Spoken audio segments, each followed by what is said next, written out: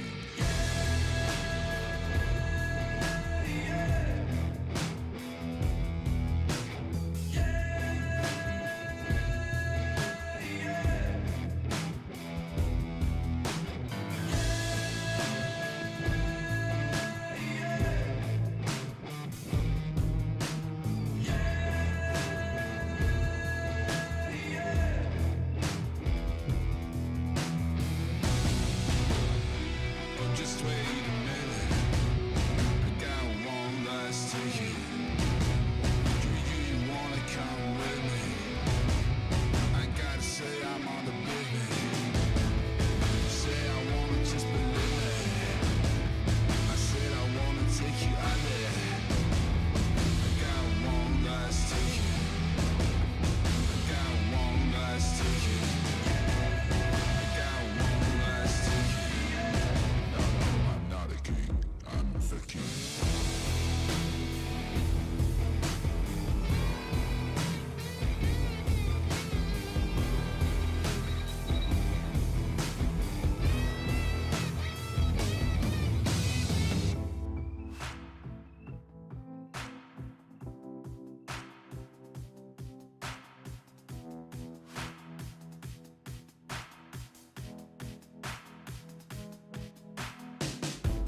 I'ma keep winning, winning. I'ma keep winning, winning. Ooh. I'ma keep winning, winning. You can try to save yourself, but you only gon' play yourself. You can try to save yourself, but you only gon' play yourself. You can try to save yourself, but you only gon' play yourself. You can try to save yourself, but you only gon' play yourself. Yeah, you gon' need 100 men, 100 scopes, 100 cans just for you to watch what I'm doing under the sun again. God-given gift, MCs doing the running man. If you want me to get it poppin', may cost 100 pence. Yeah, what I supply is always in demand. The throne is mine, take that. It ain't a high five, got the upper hand. I'm too real, can't fake that. Who you know putting fear in them like this? You a vampire, still suck when you bite this. Lord forgive me for my sins, I'm feeling righteous. But they been next to me to show me I might just. They didn't think I could do it, I had to demonstrate how the flow is so heavenly, keeping demons straight. Who they fooling? I showed them the jig is up again. When I asked them who is the best, they get this to stuttering. Tell them I'ma keep winning, winning. I'ma keep winning, winning. Ooh. I'ma keep winning, winning. You can try to save yourself, but you only gon' play yourself. You can try to save yourself, but you only gon' play yourself. You can try to save yourself, but you only gon' play yourself. You can try to save yourself, but you only gon' play yourself. I came this far, nothing can't stop me now. They knock me down, but they can't count me out. I can't lose, I won't lose. I can't lose, I won't lose. You may wanna save yourself. I think it's best you run away. I won't let you finish. When you came for me, you played yourself. You scream for help. It's a shame that nobody will hit me. No pain, no gain. Watch who you bang with. Make it to the top with the same ones I came with. I shoot my shot, you better know that I'ma never miss. When they coming for me, yeah, I'm gonna tell them this. I'ma keep winning, winning. I'ma keep winning, winning. Ooh. I'ma keep winning, winning. You can try to save yourself, but you only gon' play yourself. You can try to save yourself, but you only gon' play yourself. You can try to save yourself, but you only gon' play yourself. You can try to save yourself, but you only gon' play yourself.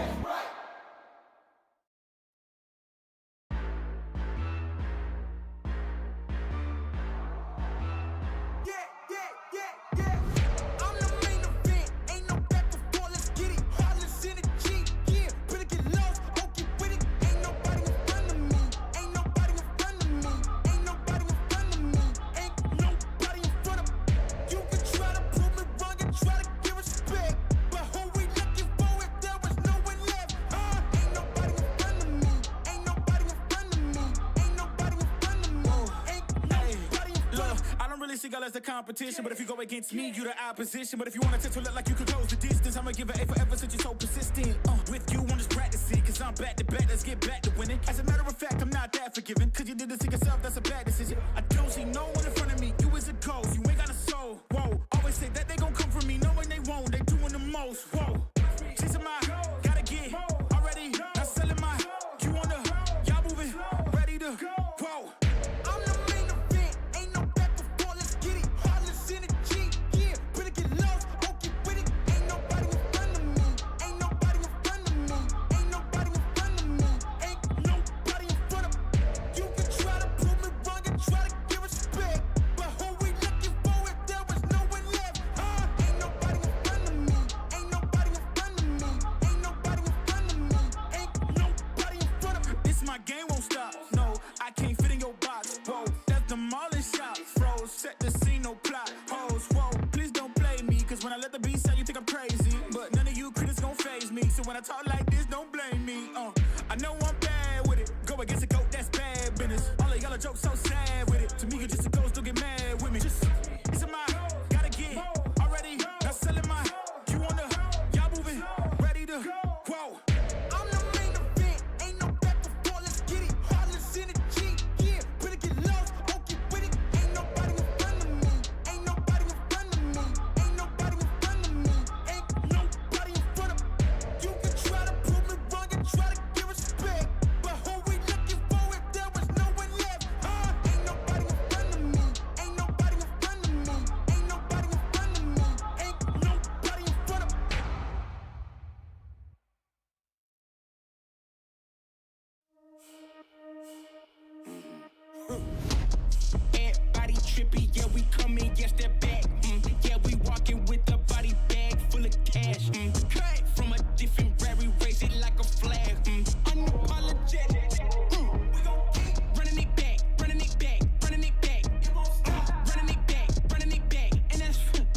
keep running it back, running it back, running it back, running it back, running it back, running it back. Hey, 10 toes, I'ma never miss. Boy, I'm locked in, never take a loss in the sport. Boy, I'm top 10, giving work all around the clock. I know they watching.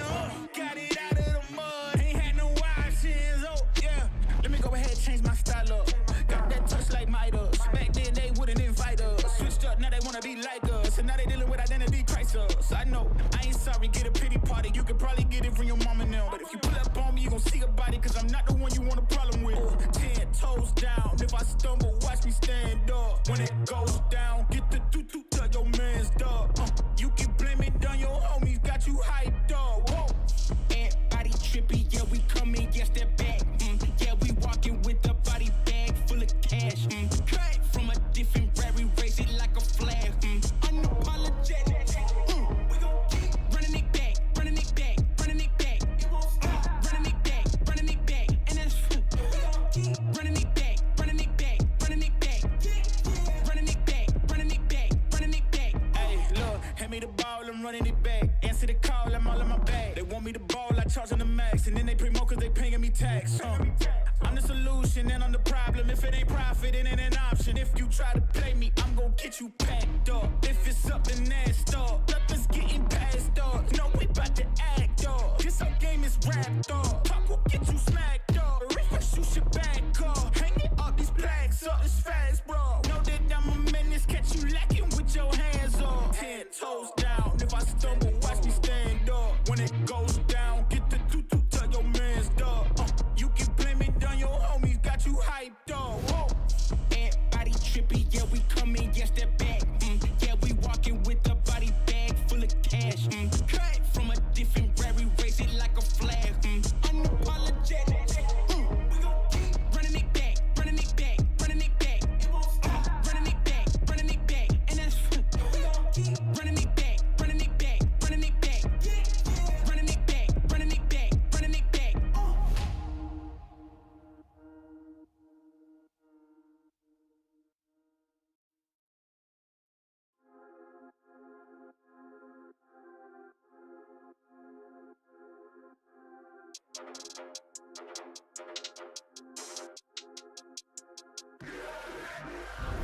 You can't manage this, can't break this, boy, I'm funded.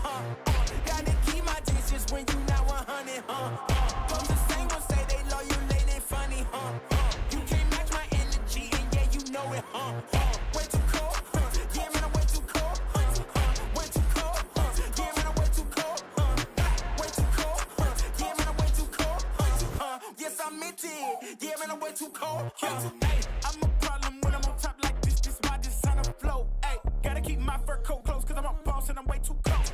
I don't really wanna come ask me why I gotta act like this. Tell them that my pockets too swollen, they already know I'm a flex with a bag like this. Like, I'm at the top and that's literal. I'm making money, it's digital. They watch how I step in, it's pivotal. They wanna be me and it's pitiful. I cannot be no one else and I'm flexing, I'm glad to be me. There's no angle that can come for me, boy, I'm 0 degrees. Way too cold. You can't manage this, can't break this, boy, I'm funded. Gotta keep my distance when you not 100, Those the same ones say they loyal, they funny, You can't match my energy, and yeah, you know it, Way too cold, yeah, man, I'm way too cold, Way too cold, yeah, man, I'm way too cold, Way too cold, yeah, man, I'm way too cold, Yes, I meant it, yeah, man, I'm way too cold, Yeah, I'm killing it, I'm the realest. Ain't gotta say, gotta know you feel it. My flow got a code sick as the illest. I know that I'm great and they about to witness me going in. I went way up, about to go again. You see me on the telly, then you tell a friend. Cause you know I'm about to rain, it'll never end. Cause I got big dreams, big goals, never settle, gotta keep on going on. You say you got it, and I'm Red Bull, I got the wings and I ain't coming down. No. I keep it straight, every line is so intentional. This is your moment to let it go. You know that I'm into it, I'm way too cold. Too cold. You can't manage this, can't break this, boy, I'm funded. Gotta keep my distance when you not 100, Those the same ones say they loyal, they funny, You can't match my energy, and yeah, you know it, Way too cold, yeah, man, I'm way too cold, Way too cold, yeah, man, I'm way too cold, Way too cold, yeah, man, I'm way too cold, Yes, I meant it, yeah, man, I'm way too cold,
Hello, everyone, and welcome back to the ESL 1 Birmingham 2024 SCA Closed Qualifier Season Strike and Winter. Back on the call with you, and Winter, well, it's never really a pleasure to see a team in this scenario, but unfortunately, from 8, we must whittle it down to 1, and along the way, we have to drop a couple of teams.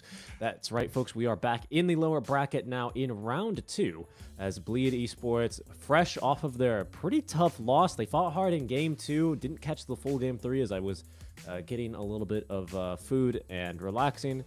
But they do lose 2-1 versus Neon, are immediately playing now versus Talon. Neon is beating everybody. First they beat Aurora, now they beat Bleed. And we're going to see them again tomorrow or later. Oh no, later actually. We're going to see them later today, so we're going to get to see them play versus Geek Fam. Now, folks, just before we get started with this match, because our draft is already getting started, I do just want to give you guys a heads up. If you're here for the Blacklist and Execration match, you're in the wrong place. That is starting now, but you can catch it with MLP, and hopefully John is back over on the ESL Dota 2 Storm channel. So just delete Ember, go to Storm, and you'll be able to find...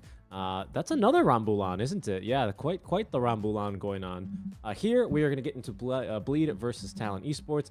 Let's go ahead and just jump in, because our draft is already starting.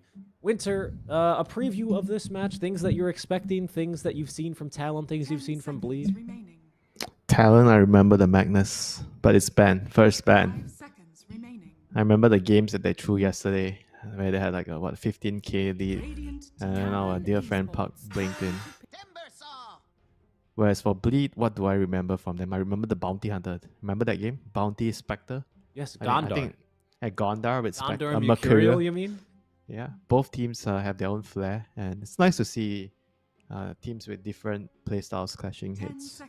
Always excited to watch interesting games. I think if both teams are very similar, you get fairly slow-paced games, methodical games.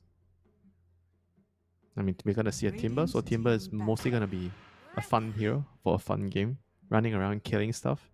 And Hoodwink is gonna be the response, which we've seen in the first phase time and time again the last 2 days. Feel like this hero is just too powerful overall. You get to set up so much opportunities for a team to kill heroes with bushwhacking from the trees. You get the bonus cast range. You get the Gleipnir. You also get bonus cast range for that. It's very, very useful setup hero. Kind of like an Invis hero.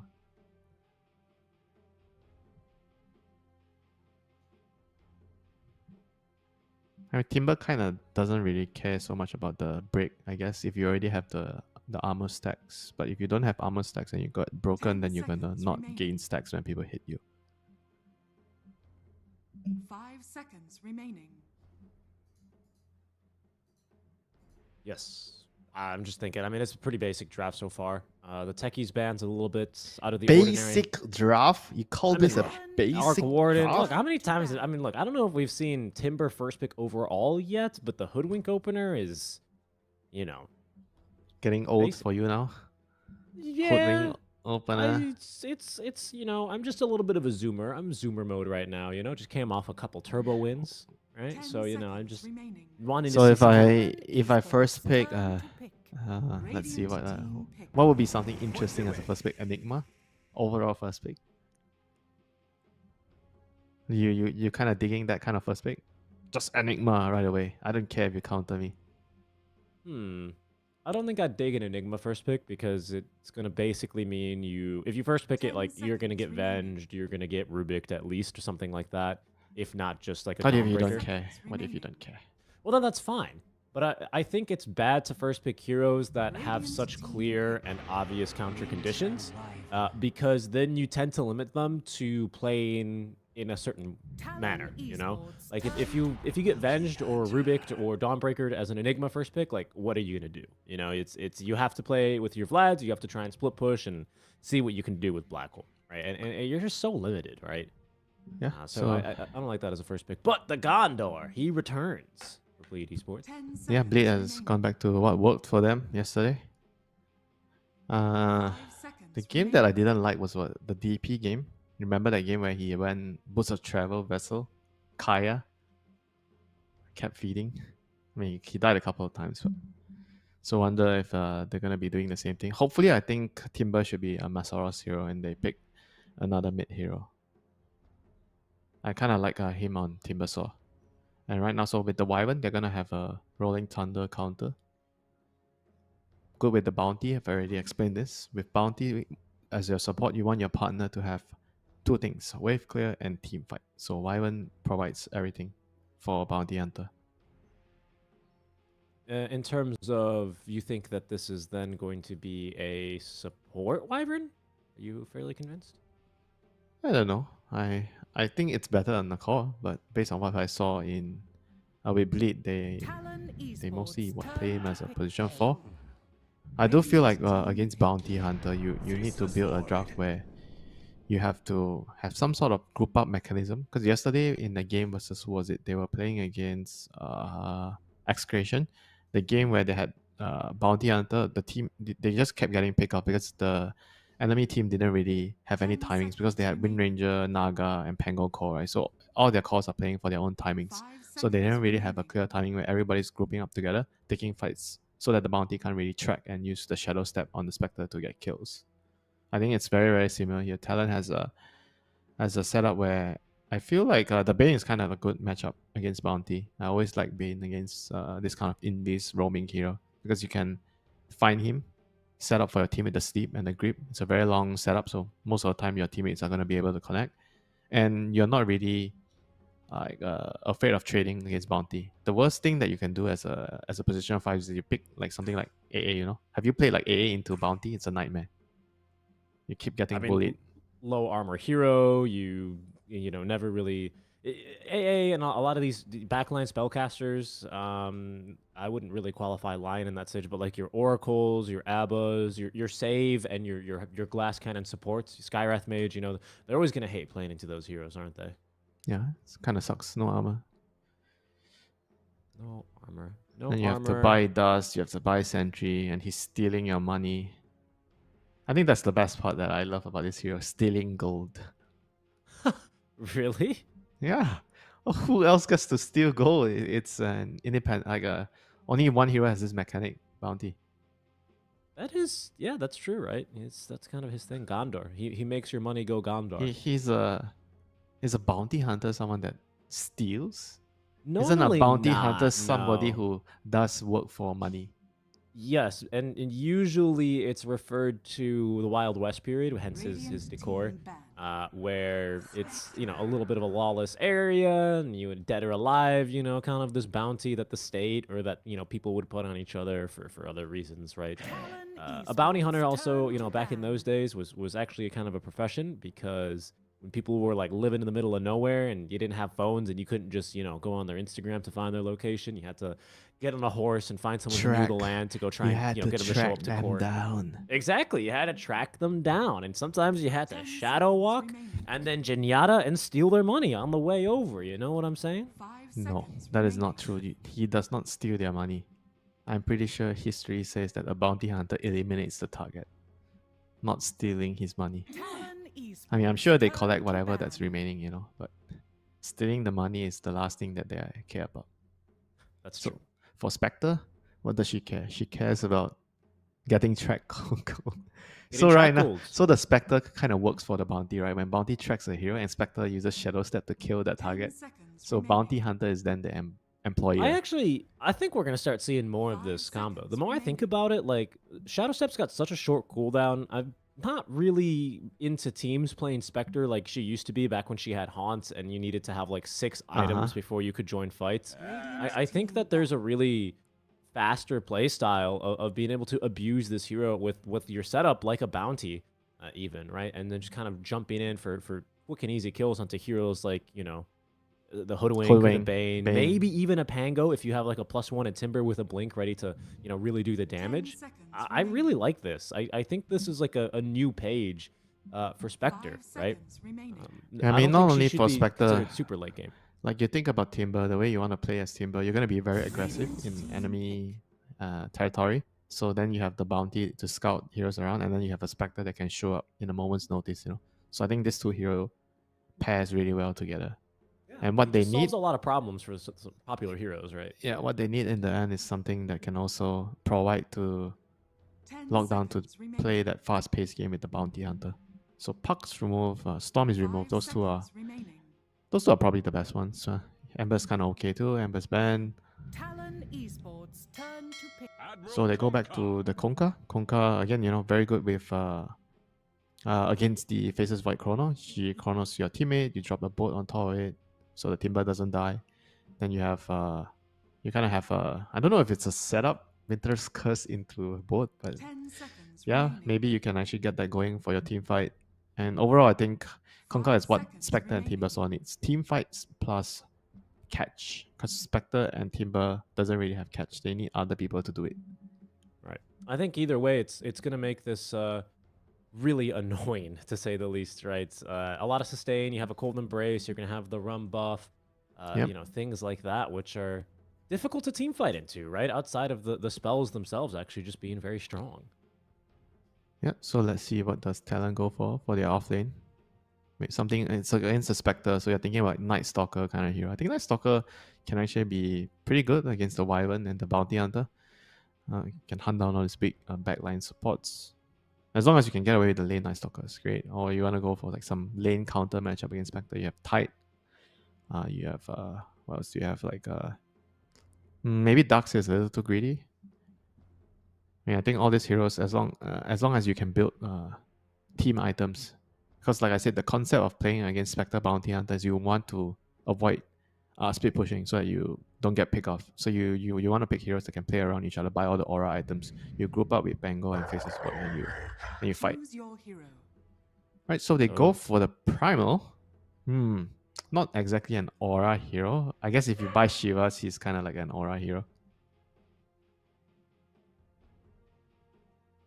And the lane is strong with the Hoodwing. It's very good against the Cold Embrace. You can do damage through it. Not exactly the best synergy with the Faceless Void Chrono, I would say.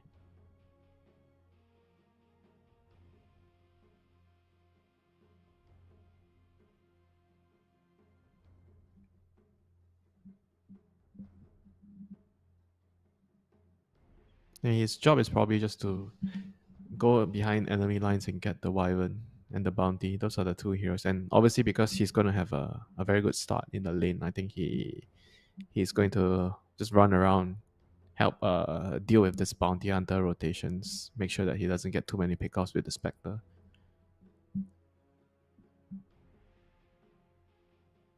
Yeah, something to rotate around and match this early aggression. This is, I don't know, for me, it's a little bit risky, in my opinion, right? Because you're already looking at a Timbersaw, you're looking at Spectre, you're a hero that tends to go in pretty alone by himself. And into the Timber, right? Whirling Death into just tons of damage. I don't know, really. I kind of really like this bleed lineup. We kind of saw already what Paulison can make happen on the Bounty Hunter yesterday. Jackie is always willing to jump in and engage early on with the Shadow Steps, and that seems like a very scary prospect to fight into this team.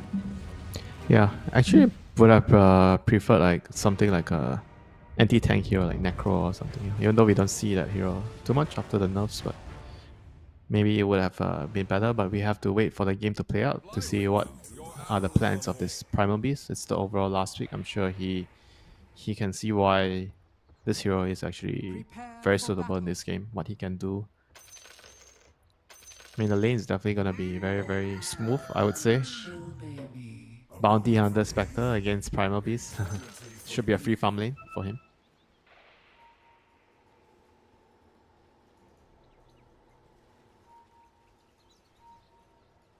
Might have a little bit of action here before the Horn as well. Maybe not. Trying to sneak around, but yeah, Akashi in position is going to prevent DJ from being too sneaky here. Elimination match number 3. Again, guys, if you are looking for the Blacklist Rivalry Execration Rambulan elimination, that's over on the Storm channel. You can catch that here. Here, we are going to get underway very shortly at the Horn. 30 seconds I don't know. to battle. What are you thinking, man? I'm honestly, I was a bit shaken by Talon's games yesterday. I thought that they were a little bit lucky, if I'm being honest, to get out of that. I think they could have certainly have lost that third game. And Yeah, Bleed. they definitely could have easily lost that game after what happened in the second game. Let's go. Time dilation. Let's go. 4 versus 4, but Makoto, he's stuck on the low ground here with Tidebringer. Masaros, though, drawing first blood on Aponio. Quickly striking back as Chuan. And ending up with the runes is going to be what? There's still one rune, is there? No, they picked them all up. Ah, 2 for 2. Okay. There it is. Timber got first blood.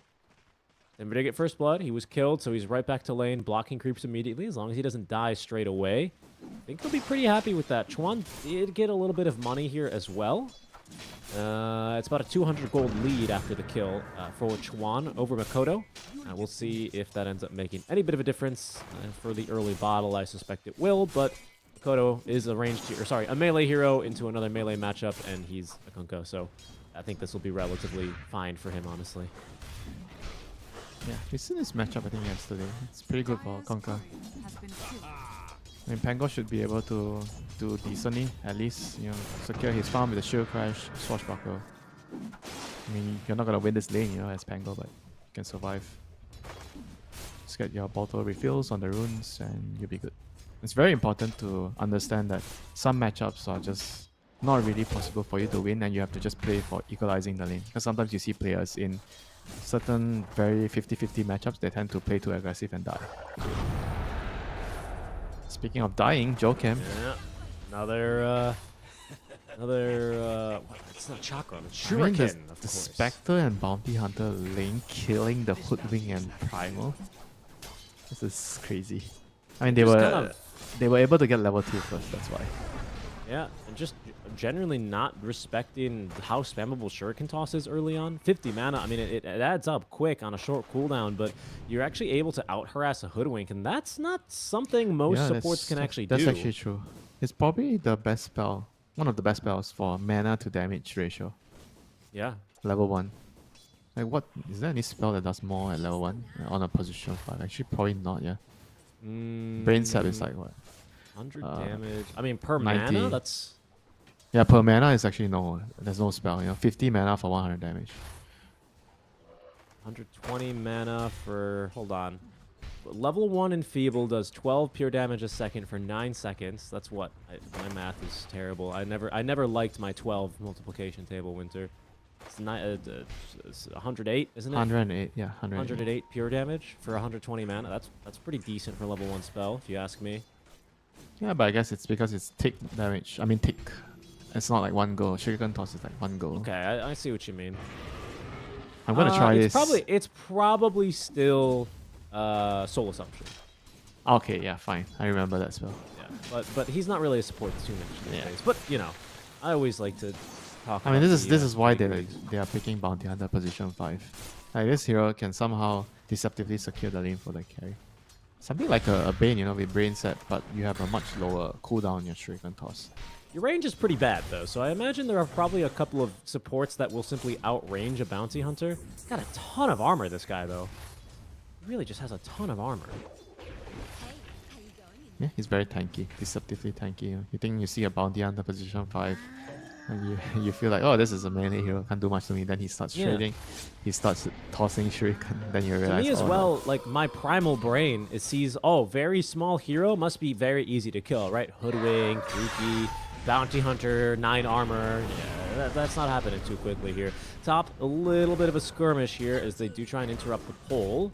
There's good fighting for Bleed, though, because the longer they fight here, yeah, exactly, the more that Akashi is going to feel threatened to try and contest this. Double Wraithband build for him early on. Whirling Death ready to go. Masaro's 2 points in this reactive armor.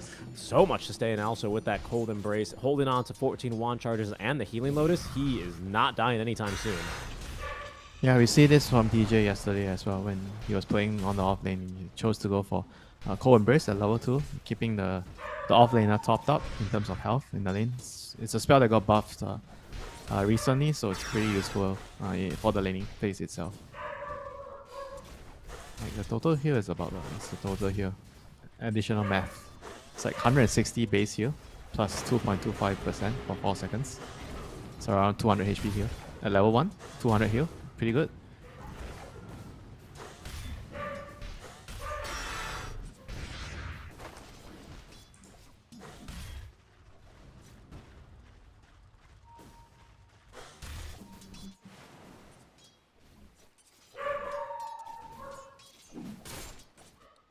Helm of the Iron Will. I mean, so much sustain in that lane like we're talking about. Do you wonder... I'm just looking at Chuan right on this Pangolier. I'm wondering like what lane he's going to want to gank. Top lane seems really hard for him to gank, honestly speaking. Maybe you can catch EJ, but even then, he likes to go for a Bracer on the Wyvern, so he is also deceptively tanky.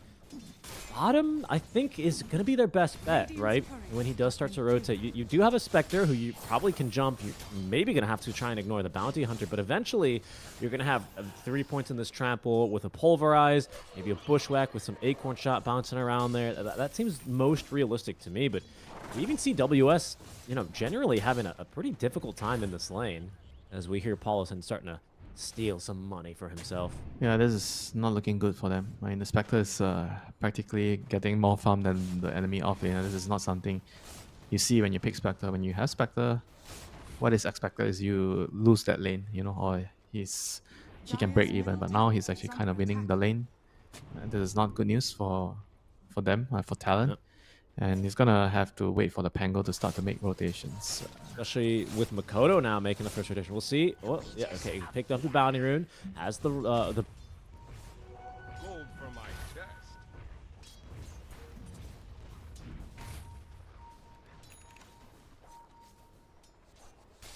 Anyone seen an ugly little goblin lady riding a big dumb lizard? Okay, so he's gonna move bot. Pango's gonna TP down here. He's gonna try to react towards what Mikoto's doing. See an X mark into both, but that's not gonna be enough to save him. So gonna still get stunned by the Rolling Thunder, which he can do about it. Yep, I'm back now, Winter. Hello, how did the fight go? The gank? Oh, it totally didn't go their way. What the hell happened? He tried to rotate and Pango just TP over and Rolling Thunder just perma stun him, and that was it. Both couldn't save him. And Talon's able to snatch 2 Wisdom Runes in the meantime. Huge deal after that exchange. So they killed the Conqueror and they took 2 Wisdom Runes. That's a very good sign for them. It's gonna help them recover for the laning phase, which the Primal Beast is kind of suffering initially.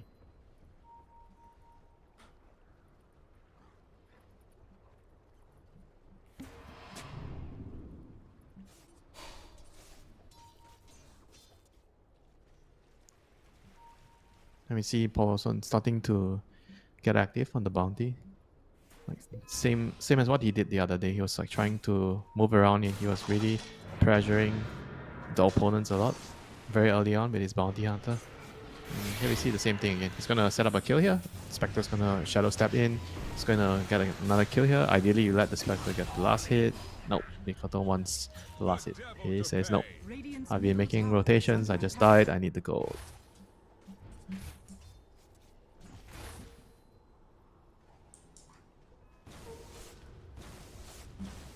And back to bot lane, he goes on the Spectre.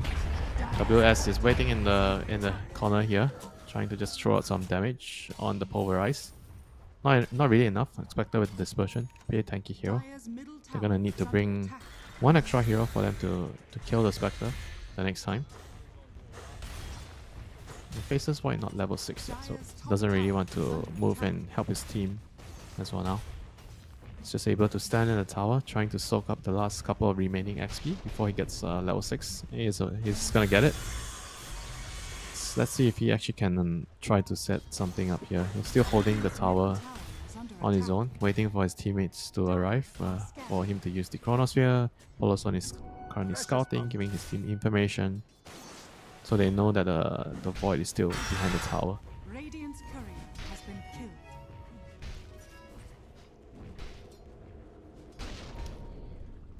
So Timber's gonna back off, doesn't feel comfortable anymore staying in the area. Realizes Hello, that with Winter. a Chrono Can you plus hear me? a TP rotation, he could just go down. Winter. Sup. Hello, can you hear me? Yep. Perfect. All right, a little bit of strangeness on the Discord settings here, but we are back. Thank you for covering, Winter. We want to talk over you. I've been catching up with the game, still watching here, as we do see lots of skirmishing here out of the laning stage. Glad we are all good to go now. Chuan heading into that diffusal blade. That's going to be his big power spike here as Makoto looking to counter that with his own blade mail. Another denied rune. I saw the AD rune get denied by Ponyo in his dying breath before he pulled the cheese out as a bit of a taunt. Now bottom, Paulison still doesn't have access to the track yet, as this lane has gotten substantially harder with WS getting that Helm of the Iron Will online.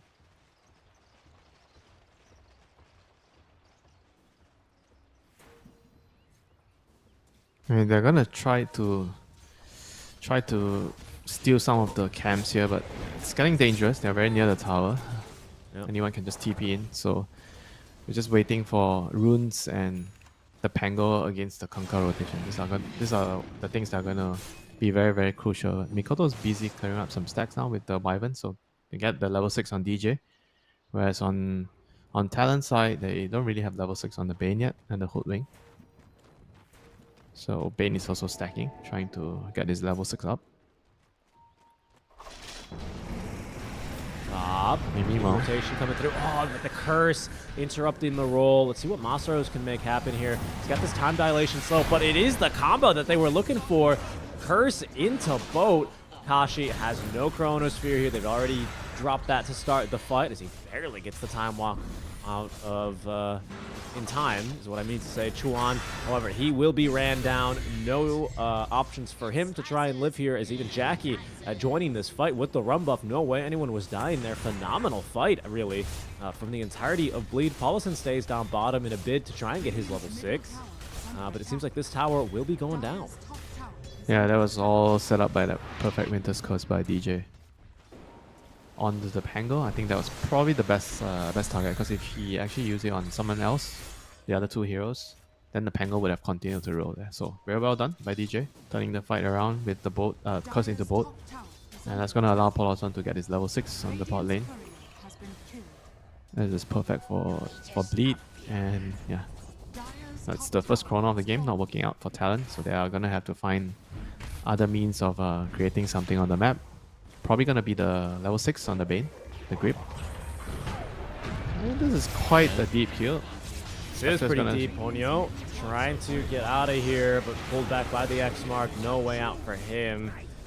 Support for support, not so bad. I think the only issue in a trade like this, Winter, and correct me if I'm wrong, it's that Bleed win a fight, they take the top tier 1 tower, Talon try and go for some kind of a play down bottom, but it leaves them in a position where they cannot contest that tower anymore. Jackie's still farming. You can see there's always a bit of danger now wherever Void's going to be farming. I don't know, am I kind of in the right direction here about why these trades feel bad? I mean, it's also the track, right? If you're trading against Bounty Hunter, then it's definitely not very good for you. And here we go. Talon's going to bring the Pango again. He's gonna try to open up this section of the map for the Primal Beast. He's gonna get a pulverize, and the pulverize here, just not enough damage. Look at that sustain. All of a sudden now he's got the tracks running here. That allows Jackie to jump right on Ponyo. I believe this is gonna be the first track kill of the game as Chuan stuck in the river. Getting a decent bounce, but just not enough now onto the Kunkka, who's gonna be able to perfectly time this X mark as soon as the Rolling Thunder ends. What a play out from them. Another track kill here, nearly guaranteed, as indeed now they have it. In fact, Paulson. Oh my god, and a stack. Into the stack. Cha-ching right now for Bleed. Holy. Oh my god, there goes the Primal's comeback goal. I think it was probably meant for him.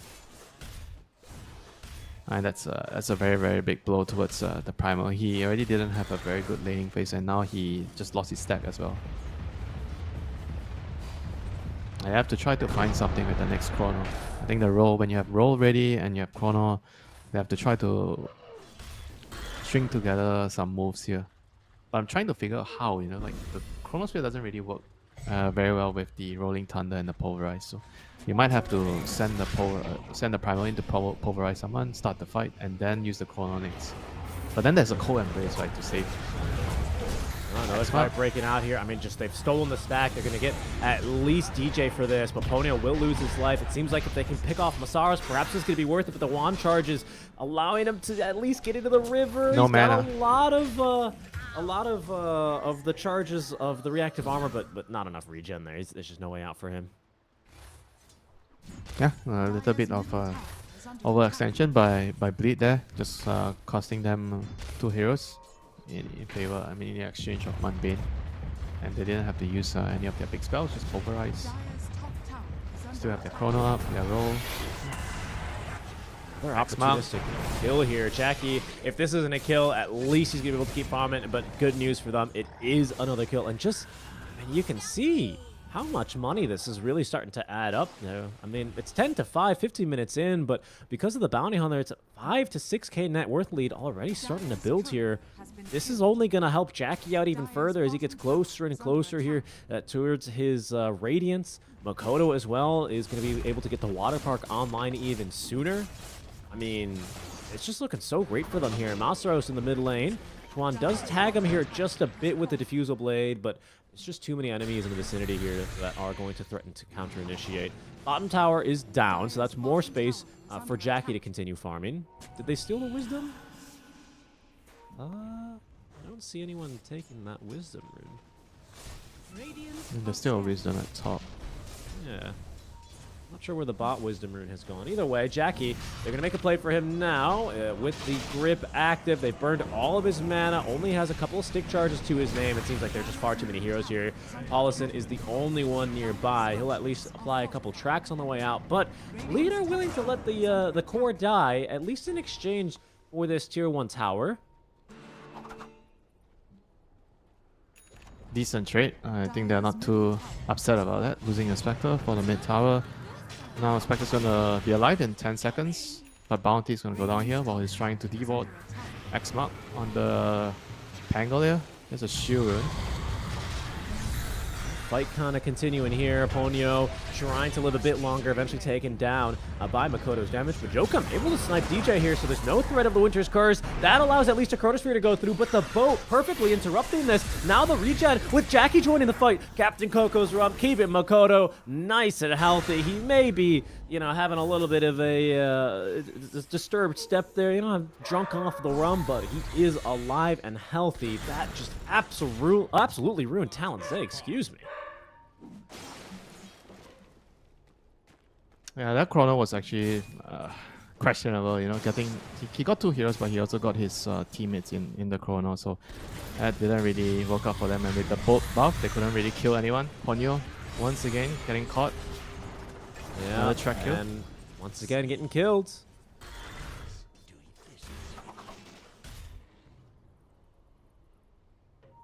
Starting to turn into a really difficult game here for Talon. You can just see where this Bounty's playing. He's applying tracks, playing around the aggressive wards that Bleed have set up. Now without Chronosphere, you're just left with your Rolling Thunder, with your Pulverizes, and every so often that Grip. To really get anything done, right? This Chrono just... I don't know if it'll ever feel scary, Winter, but at least for this early game, it's not doing a whole lot here for the side of Talon. And they just don't have a lot of spells to throw into the bubble. That's the issue. The chrono doesn't synergize well with their heroes. Juan, oh my goodness. That's just how they drew it up here, right? Paulson just applying the track, just stalking, patiently waiting for Masaros to catch up. As soon as Masaros is in position, Jackie haunts in. They hit him with the stun out from the Shadow Walk. They stun him again with the cooldown, and there's just literally nothing he can do. I think even if he has roll up there, Winter, he's still dead. Just too much burst damage in a short period of time. With the Shuriken low cooldown spell, gets buffed by the track, and then you have the double dagger from the Shadow Stab.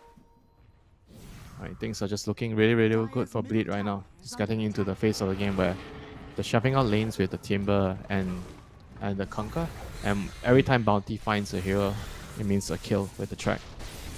Paulson, he's just so on top of it here, isn't he? Like, look, there's a courier killed. Oh, you need vision to try and see where this bounty is? Oh, well, not anymore. There goes your, there goes some of the wards taken down. Continuing to go around. Let's see. He spots Chuan. And with Masaros nearby, guess what? Shadow Step is ready. Chuan trying to jump on in, forced to Rolling Thunder. They have a Winter's Curse. DJ is here behind the tier 2 towers, Winter. It's so oppressive right now for Talon. Nowhere safe. Bounty is just making making everywhere Radiant's top he tower goes is under a attack. danger zone for Talon. Radiant structures are I mean, they have like a pretty good ward setup, around their jungle. If you look at their vision, they have Ob Sentry around their jungle, but Bounty Hunter is somehow bypassing everything. He's playing behind the wards. Like he's just trying to avoid the common spots where sentries are placed. And he's doing a very good job of just bypassing all the sentries. Shadow Step, 5 seconds. Polizon finds another hero here. Yeah, Xmark is still going to hold him down and gives Makoto more than enough time to still execute on this combo. Ponyo and Chuan move behind. Yeah, just have to let the squirrel get hunted and killed again. The net worth lead jumping up to 10k, Winter. And the farm distribution, I mean, it's almost perfect between Masaros, Makoto, and Jackie. So they're all extremely farmed, extremely over-leveled is kind of what it feels like here. As Ponyo, he's got no way out of this one either. I think Paulson just needs to try and catch up. Yep, finds the reach, and that is going to guarantee the kill onto the Bane. The only thing that they're struggling with is really a bit of tower push, right? But I assume at some point they're gonna hit this moment where there's just a little bit too much damage. They have the lanes pushing out. You know, they're losing their mid tower for free, right? Which is not really the best for Bleed. But if they can find a big pick off here onto Akashi, smoke breaks, they catch him right away. Winter's Curse is nice set up now curse. onto the Pangolier, Boat, and the Torrent Storm incoming onto the two of them. Chuan already down. Akashi able to at least get into his tier 2 tower, but Masaros cuts him off, diving under the towers here. This is so violent. Makoto caught underneath the tier 3 tower. They can give him a bit of healing to allow him to tank that tower a bit further. This might be a bit too deep. Nah, you thought. Jackie popping the blade mount, able to get the pick off onto WS, as even the sharpshooter is not going to do a darn thing. Bushwhack a bit too late. I think Jackie, yeah, Jackie's fine. What a game from Bleed here. Yeah, just abusing the same combo. Every time they have vision on someone, they get a track off, and they get a Shadow Step. And it's just very difficult when you have no ability to group up to avoid being picked off. If you are not ready, you have to wait for a certain specific item. Like the Void doesn't have BKB, so he doesn't feel comfortable grouping up. And then you're always going to run into this chance of getting picked off in the game. And Bleed is just fully utilizing it. When this Primal just feel like didn't really work out with their overall game plan with what they wanted to do. Maybe he felt like the laning phase was supposed to be better for him, because they kind of lost the lane against a Bounty Hunter Spectre, you know, as a Primal Hoodwink. And that changed a lot of the plans that the Primal wanted to do in the game. Fuel Scepter is going to kind of just force WS to overcommit. And the damage is just everywhere here. Blade Mail or not. It just doesn't feel like there's anything Talon can really do, even fighting underneath their own sentries. Turns out Bleed just sets up vision there at the start of the fight, takes down 2. And you can see Talon trying to do the next best thing, all right? Moving around the map, split pushing some lanes, Akashi farming, stacking in the enemy triangle to try and get a little bit more farm, but it's just been kill after kill after kill here for Paulson, involved in only 14 of 22 kills, and it's just felt like he's been involved in all of them, frankly. Another Shadow Step in 15. Chuan is probably scared for his life. Okay. Oh, no, never mind. That's Timbersaw. I was like, if they get a Lotus, maybe things get a bit easier here, but honestly, I just don't know, Winter. They're gonna need a lot more than the Lotus right now. I mean, they're gonna need what, BKB on Void. They're gonna need, I guess Pango also kind of wants to get a dagger. I think against counters, if you have you're playing against Winter's Curse, Venge Swap, or anything that can disrupt your role, you need to buy Blink. And he's working towards the Blink right now, but still 800 short. So they're definitely gonna have to wait for those couple of items before they can actually group up. Lens into Agalims, yeah, on the Hoodwink. It's interesting. Ags used to kind of be a build on this hero. Sorry, Lens used to be a bit of a build on this hero. The Ags is am I into certainly Ags? interesting. This decoy. No, I don't know if I've ever seen Ags. Didn't it used to be the Boomerang? And it would give status, it would give minus status resist? Am I not crazy with that? Now it gives spell damage, spell lamp. Now it's kind of like also like you have a secondary sharpshooter. Yep. I mean, it just means that you have more damage, right? But I don't know if damage is like kind of like the problem. I guess because none of their heroes can throw throw spells into Chrono. Chrono doesn't really synergize with any of their core heroes, like the Primer and the Pango can't really do too much in the bubble. So the I'd Hu like Wing to see the decides. item online. Give Jokum a little bit more to play with here. Yeah, I mean, I guess he feels like they need to be able to do more damage in the Chrono. Yeah. I mean, it's a huge upgrade to Sharpshooter, honestly. What, you get max damage after 3 seconds, so this buys you something like a third. It's 2.25 now max damage, and the arrow is a lot faster, so, you know, I wouldn't say instantaneous damage, but between Chrono and a what's that thing called? The Fiend Script. That should be enough time for you to, you know, actually charge that thing up and get some damage. And no time here, by the way. Bleed, I've just destroyed it, Roche. No time for Talon to realistically contest this, and I mean, things are just gonna get scarier from here on out, honestly. Still 17k the net worth lead. It continues to build. Talon, I mean, they've got a pretty decent base defense, honestly. Bleed do need to take care that they don't overcommit and dive. Because even though they have a lot of sustain, they've got some pretty good reach and good scouting. Scouting doesn't do very much when, you know, enemies are in a fortified position like that high ground. So they will lose that advantage. I wouldn't really count Talon fully out, but perhaps their best bet is, if not high ground, trying to get wards up in the triangle and taking a fight in their triangle or some position like that where the bounty's not going to be able to just, you know, start the fight with a pickoff. They just can't afford a fight like that right now. I feel like probably high ground would give them the best chance. I mean, just look at this. Jokum on a farm. Damage. Yeah, Bleed doesn't really have like good heroes to kill buildings. I mean, they're very good heroes to kill other heroes with the Bounty, the Spectre, the Kunkka. But killing buildings is not that thing, so it's going to take some time.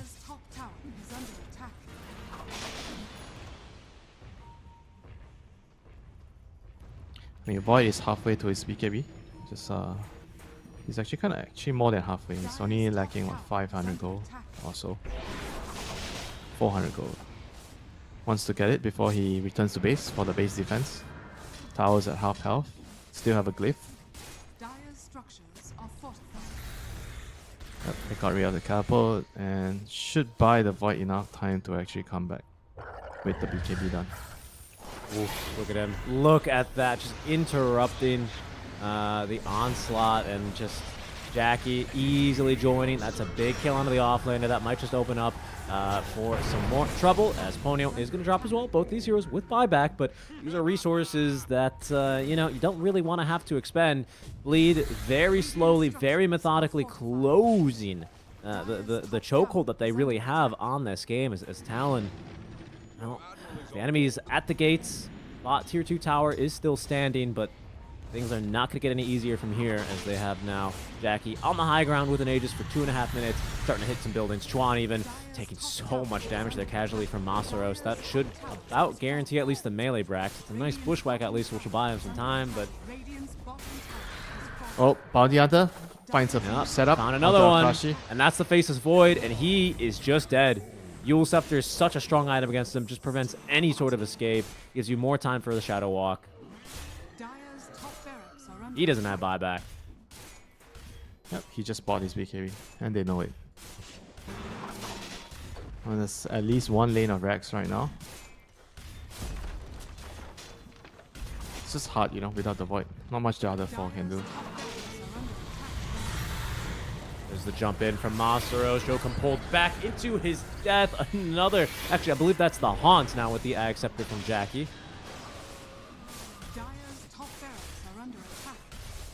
And it's just every time Talon, anytime they try and interrupt Bleed, it seems like for the past 6 minutes, it's just been like Bleed just kind of swatting them away, killing a couple of heroes casually, barely committing any big ultis, and pulling back Chuan, who has Rolling Thunder, but he just has to be careful for the curse. DJ standing so far behind, has a Blink Dagger at the ready to counter-initiate. There is a BKB on WS. There is a Mage Slayer on the Pango, so he is tankier, and now Akashi smoked up with his own BKB and Mjolnir, level 17. He might just have to make a play here. Aegis expires in 1 minute and 15 seconds. Talon are faced with a choice of whether they're just going to let Jackie take the tier 3 tower and eventually their buildings, or if they're going to make a play here. Check out this backside of Akashi. He might be able to find DJ, but DJ, oh, he scouts him, gets the blink away. Akashi time walks in, but he's already lost WS. Masaros makes very quick work of him, slices him up. Masaros, though, held back by the grip. They have the damage, and they have a kill there. Shadow step in. Ponyo is going to pay for that with his life, and that was a buyback for him. Rolling Thunder was used as well by Chuan. So your damage into Chrono is now only going to be Swashbuckle and Jokum with a Sharpshooter, which is down for 30 seconds. Akashi, he might be forced to BKB here as he's going to be pulled back by the tidal wave. Jackie, 30 seconds left here on this Aegis. Might just want to take a death here, honestly, to reset. Excuse me. Did that Bushwhack miss? How? That seemed to be... Tree? No idea, man. I mean, the Aegis is gonna expire 10 seconds and doesn't really matter. Spectre just wants to wait for the Shadow Step cooldown, come back to the fight again. I mean, ideally for Talon, the fight should start with either the Pango roll or the Primal going in to pulverize the target, and then they have to try to create chaos for the Void to land a good Chrono. And they also have to find the Wyvern, because if you Chrono without finding the Wyvern, then the Cold Embrace or Curse is going to ruin everything.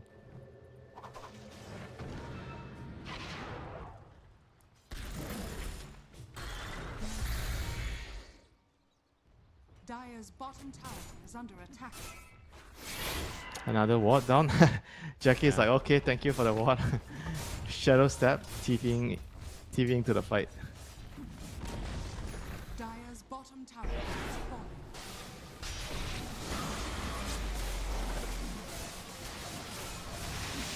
We get a shard now for free on one of these heroes. Goes to DJ, which is, you know, a pretty good shard actually on this Wyvern. Cold Embrace shoots out now a Splinter Blast when it ends. It's pretty solid. And the cooldown reduction. 4-second cooldown reduction as well. That's true, that's pretty big. Uh-oh, WS pulled down to the low ground. Nightmare at least keeps him alive for now. As Akashi just jumping in, applying some time dilation, which is immediately dispelled by Masaros' Lotus. This is Ag Scepter, by the way. That was the decoy. I think that was Jokum's first decoy. Gonna have another one in 50 seconds. This is pretty spammable, about even more spammable than Sharpshooter is. Well, let's see if this ends up making a difference. It is a lot of damage. I mean, it's gonna be doing, what? Something like 500-600 damage about with just the decoy, right? And he can just kind of throw these down. We'll see. Get some vision. That's a nice bushwhack. Chuan missed the swashbuckle, unfortunately. So that's the decoy. And yeah, I mean, it still applies the break. Decent damage. A second one being shot. It's like a medieval defense here, Winter. The crossbowman at the walls, trying to hold, as that's a phenomenal jump onto DJ. Akashi is going to be lifted, though, at the tail end of that, and the Haunt is out. They actually only got DJ, who immediately buys back, but what's it going to cost them? Ponyo killed off by Jackie as he shadow steps onto the position 5. Chuan, another X mark, has the roll up. He is fine underneath the tier 4 towers. Good save there. Not too bad, can't save his Rex, and big curse once again. DJ's back. DJ. Jokum, decoy or not, you are dead. DJ trying to live here, and check that out. The self-heal on the Cold Embrace. Can he actually get out of here alive? No. He will eventually die, and in fact, Akashi holding on to the BKB here is able to time walk away. Mikoto, a little bit of a Torrent Storm here as Bleed. They actually haven't really gotten a lot of tower damage, and 2 buybacks from 2 cores, though. That's not bad whatsoever. Jackie is TPing home. He has Shadow Step, so he can be back in this fight pretty darn quickly now. Just needs to find the right kind of target. WS is looking pretty low, but it's kind of risky here with heroes respawning on the Talon side. So Bleed, they are going to call it quits here. They'll go ahead and chill and reset for another fight. They didn't really get too much. They only got the tier 3 tower and 2 buybacks, so, you know, I don't know. They just don't take buildings quickly. I mean, their heroes just can't kill buildings quickly. They're very good at killing heroes. That's about it. It's gonna take them a couple of more attempts before they can actually get the Rex. I mean, they need to kill like at least 3 to 4 heroes. Like 3 heroes, I think, at least before they can siege the high ground. Spectre's working on the Disperser. Gonna be huge if you can actually get it before the next fight. Is there a win condition here? Does refresher level 20 talent on Akashi, does that change much at all? Or like, I mean, how hopeful is this game right now for talent? I don't really want to call them out of it, but it's such a, I mean, it's a 1K per minute net worth lead almost, right, for Bleed. And the bounty obviously has a lot to do with that, but it just feels so oppressive. Yeah, everything is going to hinge on the chrono. And it's not easy for him to chrono. The last fight you saw, he was so pressured that he actually chronoed only DJ in the bubble. He feels like if he doesn't get the Wyvern in the bubble, then he's not going to be able to do a lot in the fights. I mean, I don't blame him. I think it's the right move. But if you only chrono the Wyvern, do you have enough for the other heroes? For a hero like Timber and the heroes like Conquer, Spectre, they're all very, very tanky. So it's a very tough decision to make in the team fights. And realistically, you're not going to be able to get the Wyvern with any of the cores together in the chrono. Your admiral is on board. Double down.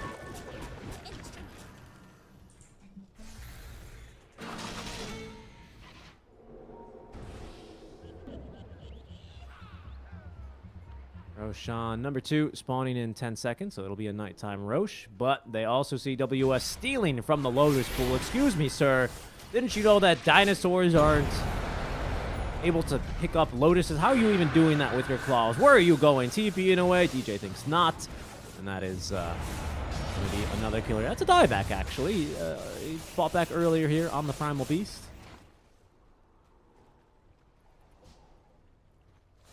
Roshan's up on the top side. Knight Roshan. They just have to scout it. Radiant are scanning. I mean, they'll know by now. They smoke? What's that? It's smoke. Oh, this Wyvern skin just makes it look like he's not smoked. It's a kind of a weird one. He smoked, in case you can't tell. I sure can't.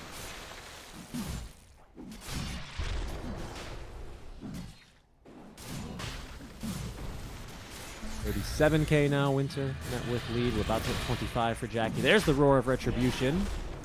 As Talon holding out in this game, refusing to give in. They have a chance. Vindicator's X for Akashi with the Mjolnir, BKB, level 20 talent in the Chronosphere. But taking down Jackie twice now. Not impossible, but sure does feel quite difficult here. I mean, you've got Hunter's Boomerang, you have 2 sharpshooters, effective for the break, and honestly a bit of damage here into Jackie. I don't know, man. It doesn't seem impossible. Like, I don't want to say that, but it just seems so hard as well, doesn't it? Radiant are scanning. Perfect scenario, right? You get the chrono, and then you have what, the sharpshooter, and then you need to chain it with the grip as well. You need to kill the Spectre. I mean, if you do that, maybe you take down 1 life. I feel like maybe. I'm not even sure if you kill her once. But let's say you kill her once, then what? What do you do the second time? It's just very, very difficult. Even if you have to use like 3 buybacks, 4 buybacks, don't think it's going to be enough right now. I mean, they have to try and hopefully land a very good chrono.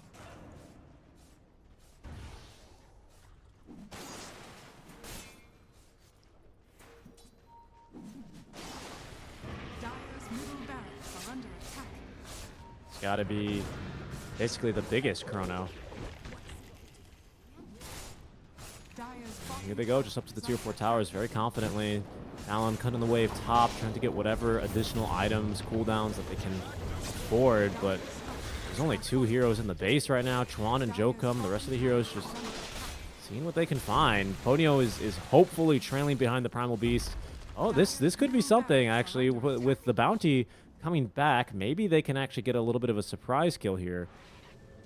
We have to keep our eyes on the base. Okay, so Akashi's return. There they go. And it doesn't seem like this is going to work out as, of course, with the Spectre able to, yeah, not only haunt, but also shadow step in. Things are, yeah, I mean, it was just a really hopeful plan, honestly. But I respect him for trying to make it.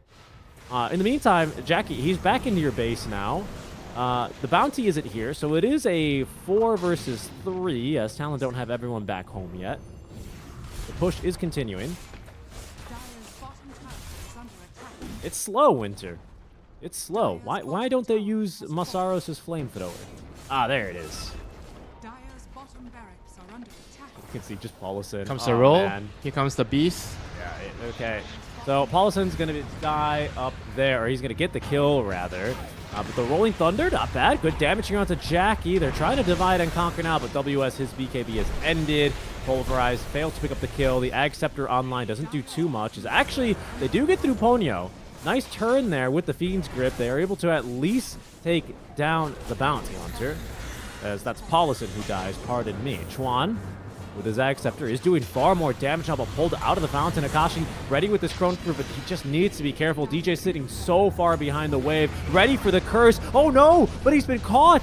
Akashi drops the Chrono, is going to use that BKB. That is going to be the horn sounding the arrival of the Megas as Ponyo buys back. Jackie just diving nearly into this fountain now, picking off 2-3 heroes. Masaros now in onto Chuan. The Hex pulling Akashi out of the fountain. I mean, you have to commend Talon for not calling it here, but this one, yeah, it's all but over now. The GG well played is dropped. Bleed Esports, they pull off another successful version here of their bounty tactics. Well done. Yep, well done indeed. Very, very nice execution on the bounty, Wyvern, Spectre. Is it like how many heroes are the same? Was it like did they? Oh no, they had the Centaur and the Corp the last time. But the tree core of the draft is always the same. The bounty with the Wyvern with the Spectre. And you have to, I think, have a draft that gives your team some timings that group up and stick together. I think if you don't have that sort of a lineup, you're gonna just get picked off by the bounty and the Spectre. I mean, ideally you have a lone druid or DP kind of lineup, and you keep sticking together, or even a partner, just group out together and push towers, so that doesn't happen. I think that's the weakness of a Spectre and Bounty Hunter. If the enemy team has a lineup that can just bulldoze their way, they ignore you, just take your towers, then I feel like those heroes are actually not gonna work so well. Yeah, pretty much. And unfortunately, that was just kind of a Talon that refused to tap out, and you gotta respect him for that. But that game was realistically over as soon as I want to say they, well, I mean, just yeah, as soon as the Primal lost his lane, I felt like the whole game was just very difficult. Sure, there was a couple of like really good Winter's Curse. I think in minute 15 there was one on top lane when the Pango rotated top. I think that was the first one. Yeah, but I mean the game plan was difficult to execute from the beginning. A tough game there, as it is going to be Bleed taking a 1-0 lead here, bouncing back from their earlier 2-1 defeat. We'll see if that's just the warm-up game for Talon, or if they will be eliminated in 2, taking us to game 3. Who knows what will happen here? Maybe even Bounty Hunter is going to get a ban. Honestly, it's such a good strat that perhaps that they should consider it. Well, don't go anywhere, folks. We are about to start game number 2 here, so stick around after the break. We'll have that draft live for you and ready to go. Until then.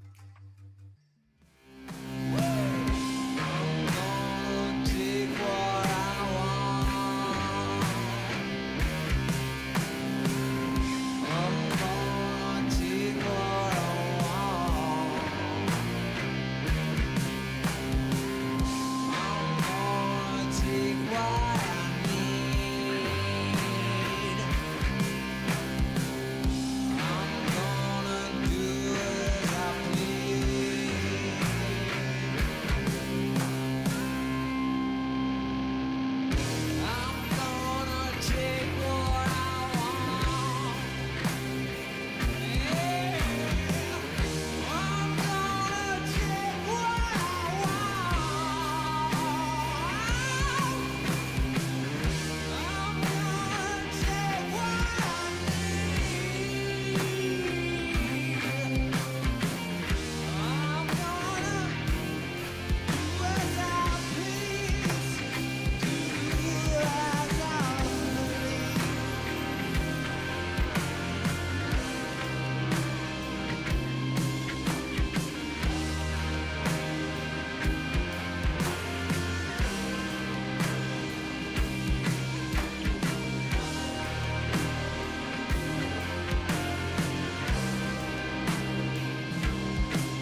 Open your eyes, what can you see around?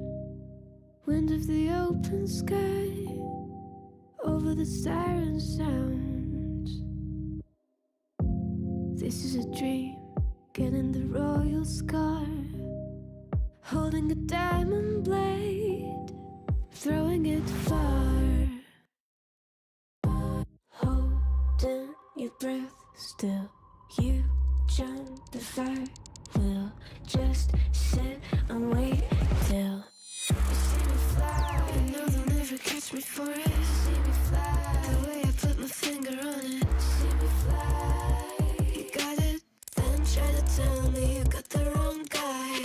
See me fly, you know they'll never catch me for it. See me fly, the way I put my finger on it. See me fly, you got it, then try to tell me you got the wrong guy.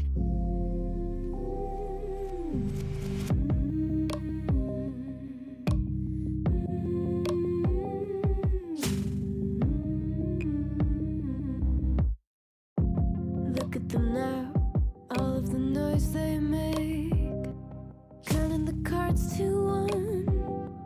Queen of hearts never breaks. Falling asleep here might just take a while. Try not to grind your teeth, dreaming to touch my style. Well, can't say I blame you. Try to come close to, but all you can do. See me fly, you know they'll never catch me for it. See me fly, the way I put my finger on it. See me fly, you got it, then try to tell me you got the wrong guy. See me fly, you know they'll never catch me for it. See me fly, the way I put my finger on it. See me fly, you got it, then try to tell me you got the wrong guy.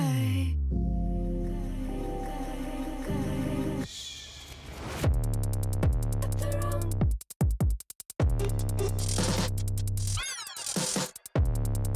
Got the wrong guy.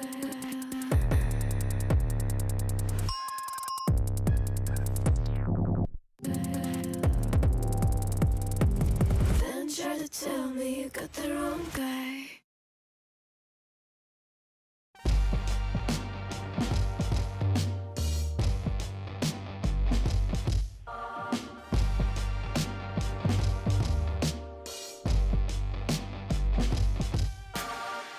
Throw your uppercut, try to hit me in the gut, thinking that I won't react. You whispering my name, thinking I won't be the same. Turn fiction into fact. See what you didn't know, bruises that I'll never show, slipping on your every jab. So tighten up your fist, step into the ring with this. I hope your mama's got your back. First round, you thought you would've knocked me down. Fifth round, bleeding out the side of your mouth. Final round, pulling the sound of my name in the crowd. You didn't. Hello, everyone, and welcome back to the ESL 1 Birmingham 2024 Closed Qualifiers SEA Lower Bracket Round 2. Now, Game 2 between Bleed and Talon as it's Bleed heading into Game 2 with a 1-0 lead. Just a quick little housekeeping announcement. If you are here for the Rambulan, that is going to be between Blacklist and Execration. You're in the wrong channel. Go to the Storm stream where MLP, My Little Pony, and John Xfire will be bringing you the action all there. For now, Winter Night, let's go ahead and get straight into our draft for Game 2 as it's already kicking off between Bleed now, already getting their first pick, and the Magnus returns the Magnetar. I don't know. What do you think? I said a lot of words. What do you think on here, Winter? What's on your mind? Magnus not on Talon, so Talon's gonna be sad about that. And they did ban out the Winter Wyvern, so they view Wyvern as a potential counterpick towards the Magnus, which can be annoying to deal with if you're going into RP and you're running into a Winter's Curse. So what other solutions are there for the Magnus? I feel like Tide used to be a decent solution because you can never RP the Tide with Kraken Shell on. And in the team fights, you kind of don't want to initiate without seeing the tide as well. So tide can actually make it very difficult for Magnus to play the team fights, or a more conventional one. Rubik can be a good way to deal with the Magnus. They go for the Lion instead, which is a very strong hero right now. Annoying hero. The hero just does too much without blink. Like the hero always has this issue with, if you pick this hero, you have to figure out how are you gonna get to your blink dagger. But right now he just doesn't need the blink dagger as much as before. Just with the shot, you're doing so much in the team fights. Dire team ban.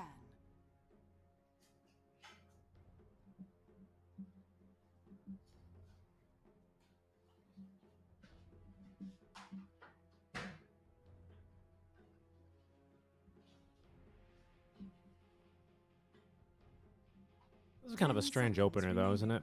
A Lion just immediately into the Magnus. It's funny how this new drafting 5 phase seconds remaining.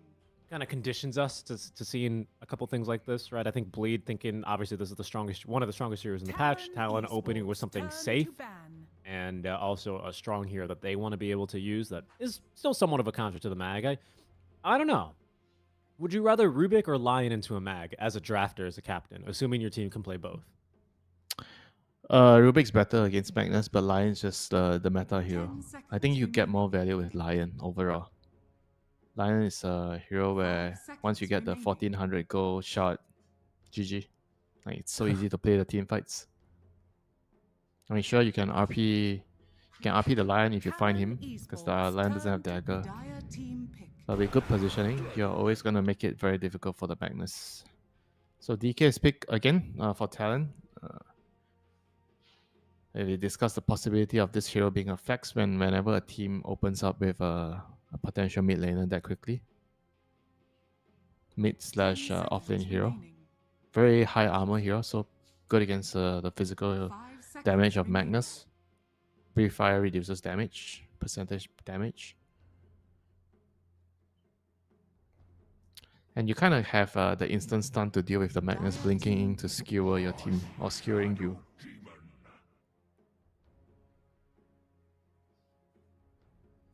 Alright, so SD. I presume the SD is going. Okay, never mind. It's not even like a 4, or is he a 4? Because every time I see Shadow Demon with Magnus, I always envision the Shadow Demon just stacking a bunch for the Magnus to clear with Empower after the laning phase. Right, I see that. 10 seconds remaining. I'm trying to remember. Didn't we see one game of a off lane Mirana? Call Mirana, you mean? It was a Cormorant. Am I not crazy?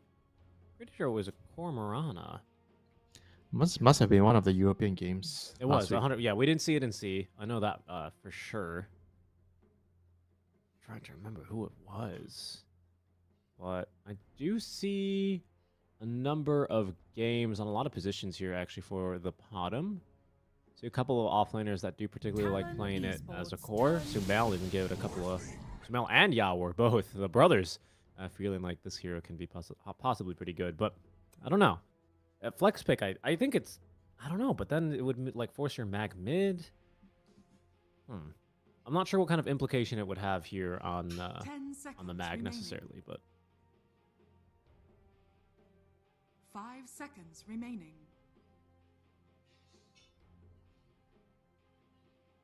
do you think this hero has any future as a core? Is it viable right now, or do you think you better just leave this as a support and run a Shadow Demon 5? I guess. He's bad even as a support. I feel like most of the games I see a Mirana support, the hero just doesn't do a lot in the game.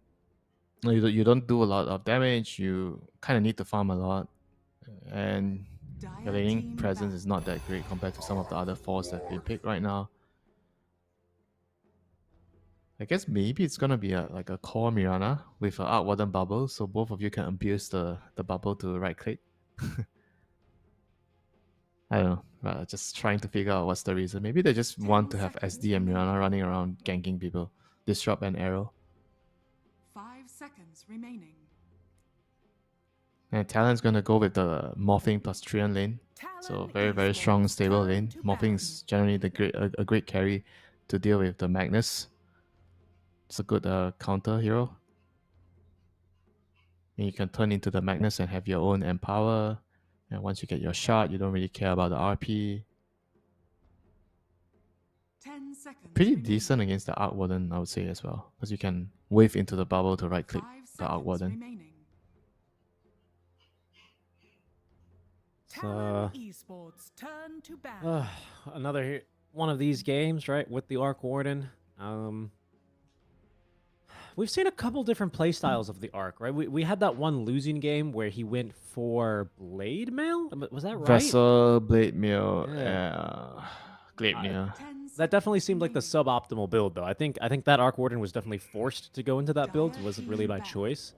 Are you a believer of still like the what is it? Isn't it Mjolnir, right? Is the build, or is it Yeah. Gleipnir with Midas, bubbles? Midas Gleipnir. You need the Midas for your talents. You want to get to your level 15 and 20 talent as soon as possible. It's very strong with the magnetic field. I mean, Gleipnir is just good because you have a way to initiate for your team. You have 2 of it. And basically, the way you play Arc Warden now is less about speed pushing, more about using the clone to actually take fights, because the clone loses damage when it's away from your real hero. So you try to fight around it. You're trying to use it to take objectives and to win skirmishes. It's very different from the previous Arc Warden, where every time you have it, you just basically want to spam it and just cast your Midas as quickly as possible and push out lanes. And right now, it's more about waiting for the right time to use it to win fights.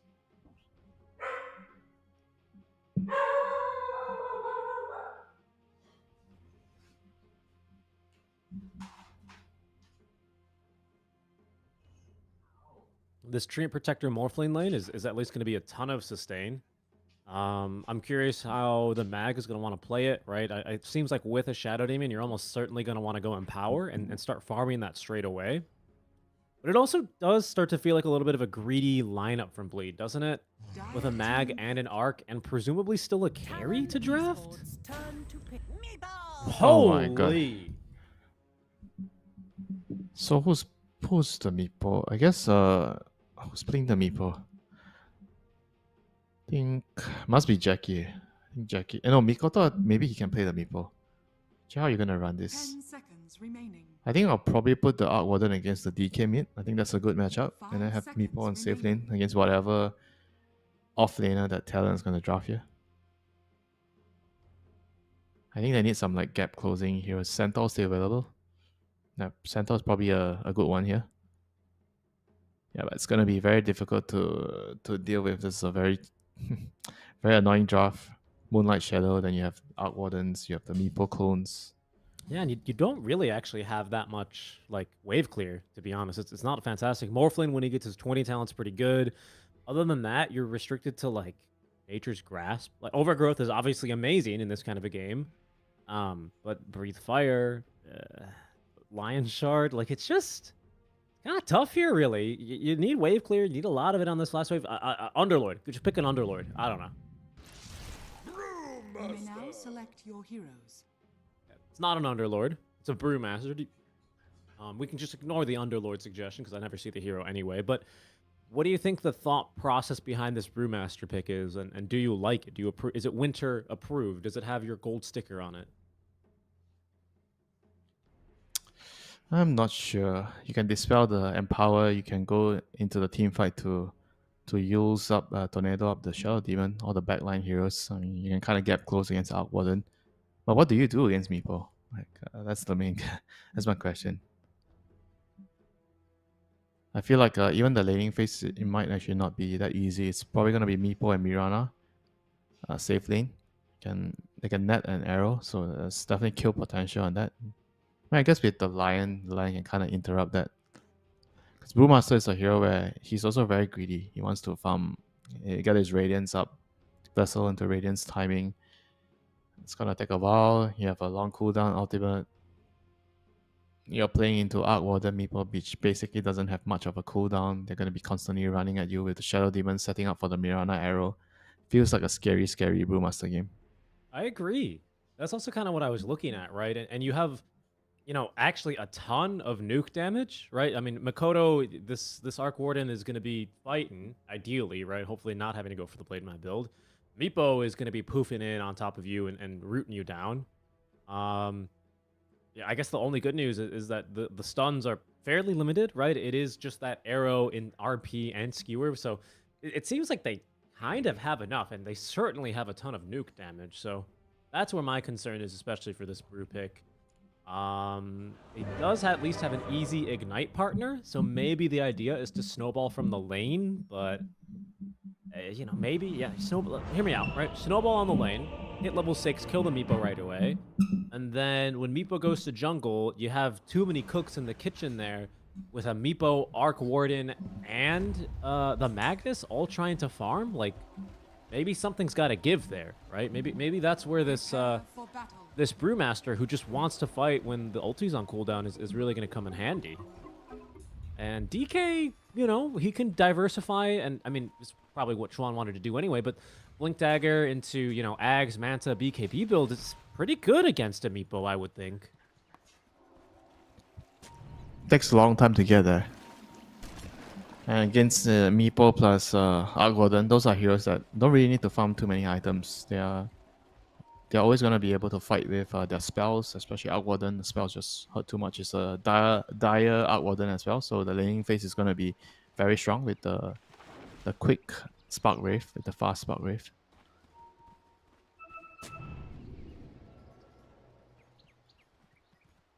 Do you think the dire Arc Warden's just better right now because of the lane? It's just better for the lane, but I mean, you get the other one when you have your level 6. Anyway, it's more about like... I feel like the lane, for sure, the dire one is stronger. The tide has turned. And because later, I don't think it matters so much because you're always going to be fighting with both together. So you're getting both of the benefits. The battle begins. It's been a while since I've seen a Jackie Meepo game. I thought we were going to see a Jackie Arc Warden game, but nope. That's for Makoto. I don't know how good this lane is, though. I mean, we don't see a ton of Mirana. That has me slightly concerned, honestly, for the veracity of this hero.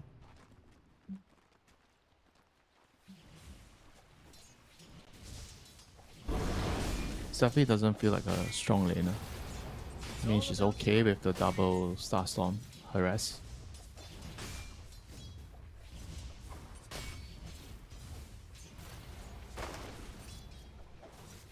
Oh, she actually went arrow at level 1 to secure range creep. Alright, interesting. And most of the time I see when Mirana is being played as 5, you go for Starstorm. Pretty clutch deny, though, from Paulson, not gonna lie. I know he is a bottom player, so, you know. Yeah, he is. He loves playing that hero. He's trying his best to figure out how to accommodate that hero into the draft. Wow. Lion outfighting the Mirana. I never thought I would have seen the day. Able to outtrade. We'll see if that changes once the leap charges come through and all that good stuff. And then taking a look down bottom, right, where we have a fairly standard lane, right? This does have really good setup with even just level 1 disruption. Until at least we get Skewer, so maybe level 3 or 4, they might look to get a bit aggressive here, but things are not easy into this Morphling lane at all, are they? I mean, you do get to have some pretty powerful illusions here. They do a lot of damage. But of course, the issue is going to be he has living armor. He has always the attribute shift to just heal, you know, off all the damage. And Dream Protector is just kind of a tanky lad otherwise. So not an easy lane to really get a kill in. They're quite durable. Some shenanigans by Jokum there, and Paulson knows. Unfortunately, he has been outmaneuvered there with some pretty nice support positioning. That's how you get the job done. Making sure that you're able to do that. WS will take a little bit of a bruising as a result, so at least Bleed making the best of their crappy situation here. So we do see the Ignite now onto the Meepo. I take what I want. Yeah, I guess I now understand why he wants arrow at level 1. Like, he didn't block the medium camp, and also because of the Meepo having a setup for the arrow in the lane. With the net. Earthbind. I might have called it Ensnare a few times. Earthbind, not Ensnare. Ensnare is a Naga Siren. Completely different ability. Which does the same thing. Which does the same thing, except one is unit target and the other is The other is Meepo, right? And the other one, you can upgrade with the Ag Scepter and reel them in. Yeehaw! Reel in. Best Ags in the game. I guess also just really wants to get a little bit of farm online. I mean, he's going to be climbing up there pretty steadily. I imagine DJ, once he does start going to stack in the triangle here, will also be able to, you know, get some good money going for himself here as well. But now, Mastros, of course, does not really have the points in Empower. We'll see if he takes it here at 3, and he does, immediately empowering up. It's also a really good lane to be a Morphling in. You know, you've got Shockwaves, you've got tons of Shadow Poison that's going to be spammed. Like, one stick, and it really does just feel like about enough regen for you this entire laning stage.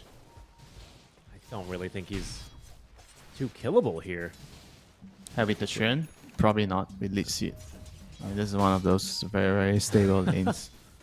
Another quick D word there by Jokum. He blocks the can. And, well, we've not had an easy camp spawn there for some time. Jokum even stealing the bounty rune, you thief. I think Paulison ought to win this, though. He's got Starstorm, he's got the arrow, and enough mana here to leap. Careful, though. Let's see what we have going on. Okay, regen being used. There's a blood grenade and a healing lotus. The little stun. The stick now. Paulison leaping around, losing vision, getting stunned at Jokum. He has the kill. Oh man. Just an absolute epic brawl between these two, honestly. This is high-quality support stuff right here. I'm not going to lie. I'm excited. Both of them are ex-teammates, so they're very familiar with each other's shenanigans. I thought for one moment that Mirana actually was going to win the duel. She should have, but then she leapt behind the tree and then lost vision for the auto attack on that last leap. Is what I believe happened. Yeah, most likely. And Lion obviously had the Lotus, right? So that's a huge advantage for him. Look at this. Paulson on blocking his easy camp still at minute 5. Just wants to arrow some damn creeps, man. Alright, they're trying to hit an Earthbind here. Poof incoming. Second Earthbind will connect. No arrow yet released from Paulison, though, as he's going to just go ahead and retain that one for now. Jackie wants to go ahead and last hit some creeps as he is losing a few underneath the tower. And careful here, Jackie. There's no Cinder Brew, though. Already thrown earlier, so unable to fight too easily. You got to really be careful, by the way, with these Earth Bruling stances, or the Drunken Brawler stances. This is a very deceptively tanky hero. We've seen this a couple times now as Ponyo rotating from the bottom lane. Makoto just looking for a quick TP out, and that is the right call. TP to the tier 2 tower, still ticking down here to the Corrosive Breath, but now looking to be able to turn here as DJ able to set up for the Spark Wraith. This Makoto just shy of level 6 here, gets another stun, and Chuan is just going to be able to run him down very easily. Paulison at least collecting that kill now. On to Ponyo. DJ getting it, and Paulson might even have revenge here for the earlier death. Let's go ahead and take a look now. DJ goes down to Chuan. Paulson has it, and he tipped him. He tipped him before the arrow landed. He knew he had the kill. That was really funny. Yeah, but meanwhile, the DK has 2 kills. The tower's going to take a bunch of damage. At least Mirana is able to arrow down the catapult. This is not good. This is not good for the Outwarden. He does not have a TP. Oh yeah, that's true. He does die, right? TP on cooldown. That's very bad news for a hero like Outwarden. He's gonna get a vessel to kind of deal with the Morph and the DK here. It's gonna help him bring down those heroes later. It's gonna take some time before he gets there. And 7-minute Wisdom Runes. Ponyo's gonna be able to steal the opponent's Wisdom Rune. Oh, hold on. They're gonna make a play now. They're trying, at least, for the Morphling, who does only have the 1 point in the attribute ship. That might not be enough underneath the tower. Against 3, he will fall. I believe Ponyo, like you said, does steal the Wisdom Rune. Jokum also obtaining the one on the top lane for Talon. So expect to see a little bit of a divide here, but at least they do actually end up with a kill on the Morphling. I'm surprised. They must have used Waveform already. Yeah, very, very unfortunate. Here comes the gank party. Shell Demon and Mirana. Disrupt into arrow. Nice. That's going to connect. And these dragons are Double actually flux. Really annoying. They do apply Corrosive Breath now. Chuan trying to escape. Is eventually going to go down, but WS willing to fight it. That's a beautiful 2-man stun now from Jokum. And that's going to be able to kill the Prime Arc Warden. That goes down. Paulson, he's being chased, has no leap charges, no time for the arrow, as WS runs him down with the Brewlings. Ponyo looking for more, has Nature's Grasp, but no more teammates to continue this chase. So, well, I say that. Looks like they might consider running through here. Jokum, he's got this excellent ward up. He's been fighting for these, for this, area basically with warnings for quite some time already. And does see DJ opening up with the stun into the Nature's Grasp. Leech Seed now up to level 2. A ton of damage. Self-save here. We'll buy him a bit more time as DJ is going to be able to live. Maybe they find Jokum here. Either way, it's wasting time of Jackie, who's going to pig pole and chase after Jokum here. They should have this one. Yep, very easily. Earthbind did and poofed to death there. Polison steals the last hit, of course. He's locked in a duel, basically, right now. This Lion and this Mirana, they only have eyes for each other. Mid lane, just a casual stun, and DK just walked on right up. We'll see if Makoto can try and walk himself away from this one. The wand charges do keep him alive. Arrow was trying to bait Ponyo deeper underneath that tier 1 tower. He is going to be picked up by Masaros, collects it with the damage from the level 1 skewer. Paulison is, a little bit aggressive here, but nothing that he can't tank through.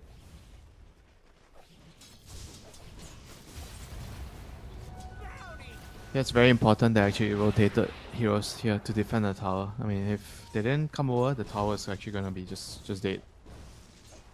So at least the tower is going to be alive.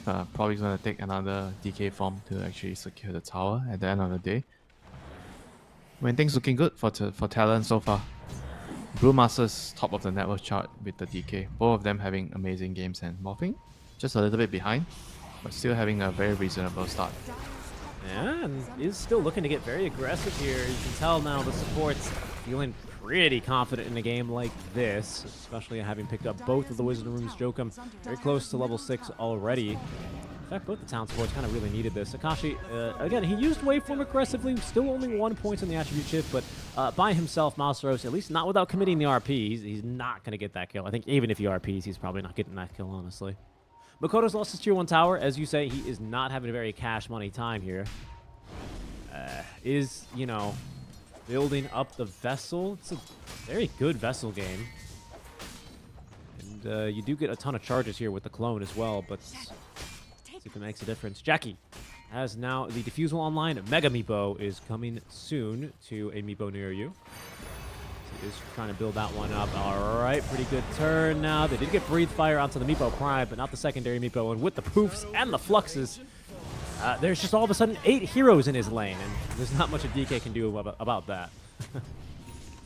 Too much stuff. Too much stuff.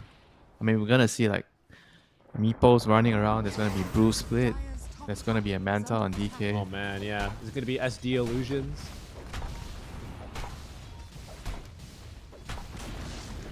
And then everything's going to be invisible because they all have Moonlight Shadow, right?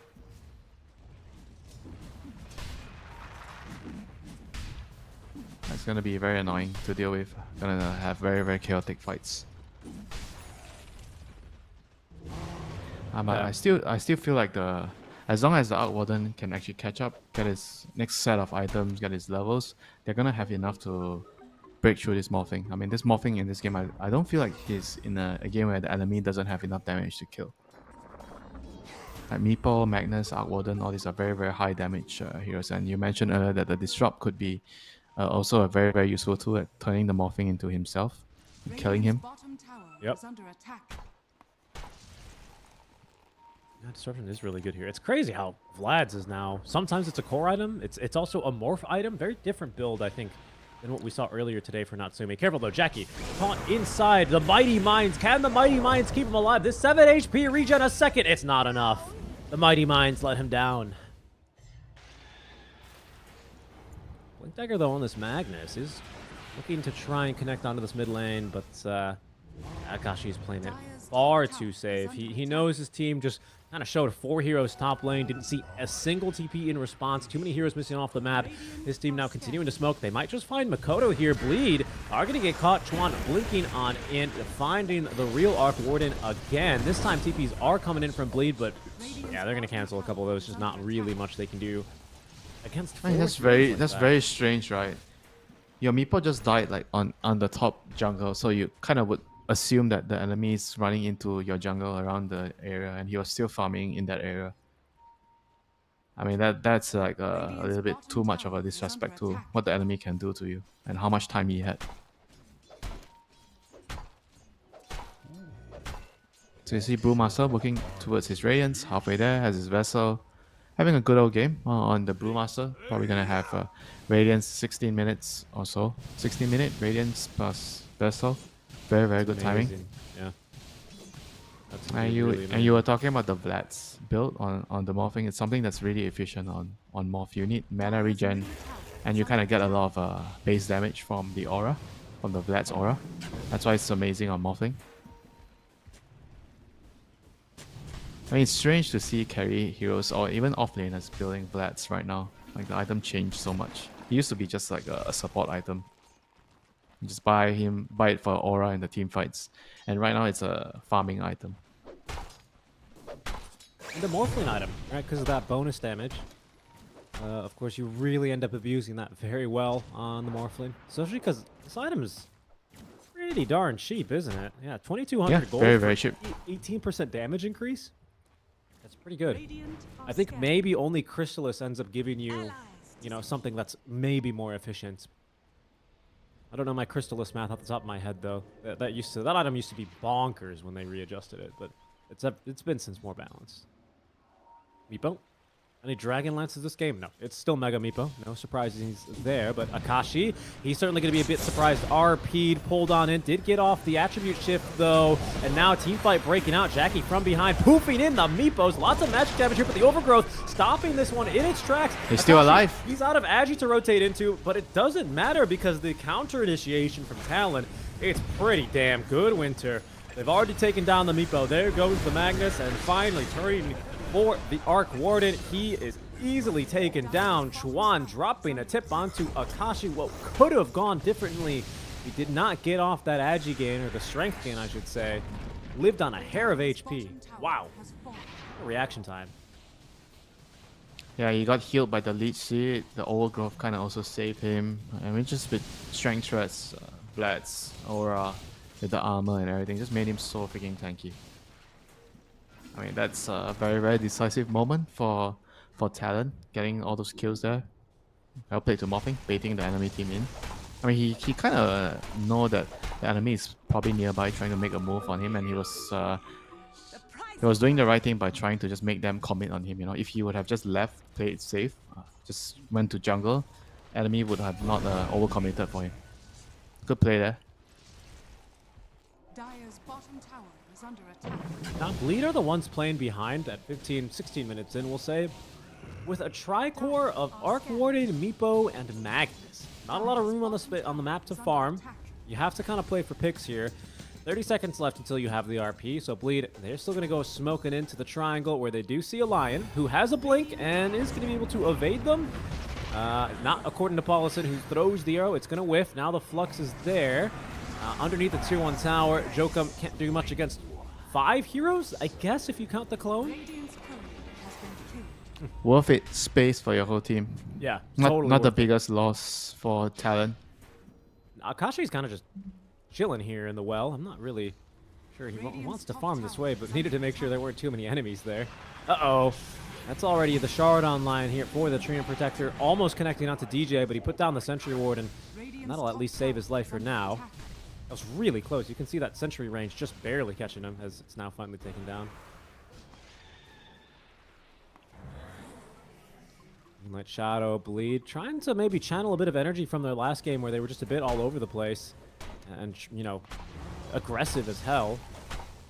It'll be more difficult now without, of course, the very farmed and level-heavy Bounty Hunter. This time here for their squad.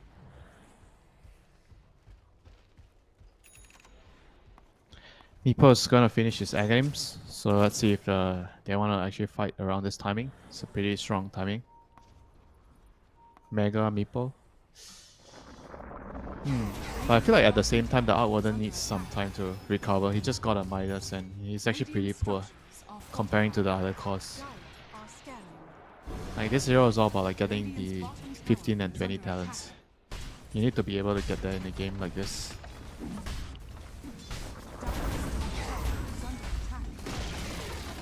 Radiant's bottom tower has Meepo's fallen. at least a bit more in the game now, right? With that Mega Meepo. Ag's ready, but things are looking pretty scary on the other side of the river here as well. Jokum deviating slightly from the very popular mana drain max build. He's gone Blink and therefore has max Earth Spike. So I think that's going to help a lot with the AoE damage. The stun duration also, I wouldn't say is sorely needed this game, but I think it does really help when you can take down a lot more of those units, take them out of commission. We go unseen. Radiant's bottom tower is under attack. Game's hard though. Bleed, I think, can fight their way back in here, but they really need to make these next few RPs count. Feels like they'll be given a little bit of space and time to farm, but Talon moving right in to the into that Roche.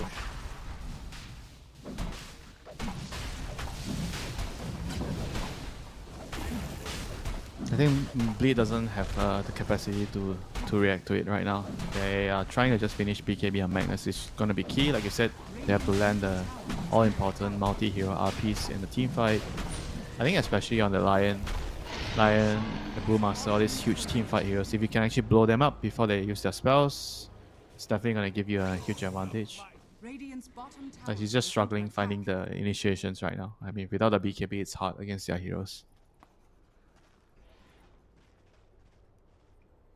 Even the Brew is getting a Manta. Holy crap. Manta is just such a good item, yeah? Yeah, especially on the Universal heroes. I guess for him, any silences need to be dispelling, right? Anything crucial? Not really. Flux. Yeah, but you just, you know, ult, right?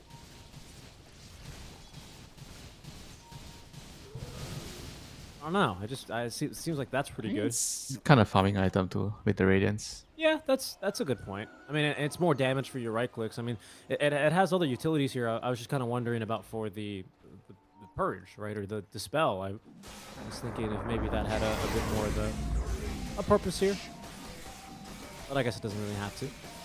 Oh yeah, Meepo just destroys Tormentors, huh? Doesn't he? Tormentor Destroyer has logged online, and the shard given to DJ. Dire's middle tower Yeah, the is cleanse, very, very good against the Treant. That's true, but I think it's not really so useful in a game like this where, I mean, I guess if Meepo is Mega Meepo'd, it's pretty good, but otherwise it's like, feels kind of weak, doesn't it? Just too many units to try and dispel this game. Radiant's top tower is under attack. Dire's middle tower is under attack. I mean, the team fights is probably more important for him to focus on the disruption. I think you want to disrupt, if you want to use it offensively, you have to just try to disrupt the more thing. I mean, he has 3 points in Top tower is under attack. Disseminate. It's pretty interesting. So you put it on, I guess you put it on the Meepo, and Meepo runs in. Allison, let's try and escape here. WS, yeah, they're going to be able to punish him. Did he at least get the wisdom? No, he did not. Radiant's top tower is under attack. Another 2 wisdom runes stolen away from Bleed, so they're going to start really hurting for the levels if they haven't been already. But they've farmed so much in this kind of Aegis period that they have managed to somewhat equalize in terms of net worth. That is a full disperser finished up for the Meepo now. So one of the few heroes that probably this seems like a core item on just for how good it is for the rest of your Meepo squad. He still needs the shot, the dig. I mean, once you have the shot, the disperser, the axe, this hero is pretty much insanely strong in the team fights. Kashi already has his phylactery online. He's still pretty far behind his 20 talent, where that really starts becoming scary. On the free auto attack, basically, for the target. Monstros has BKB, so he's getting pretty strong. Chuan may look to try and kill him. Chuan, who has his own Manta style now. Is that Manta style number 2? Yeah, and then the third is going to be WS. If he completes it, and it seems like he will. Chuan giving chase. This dragon is very fast. Why are you so fast, dragon? Bonus move speed, right, on the ultimate, of course. Masaros trying to TP out and is away safely. We'll get out of here. Finally, Makoto has his like first core item after the Midas. It's the Maelstrom.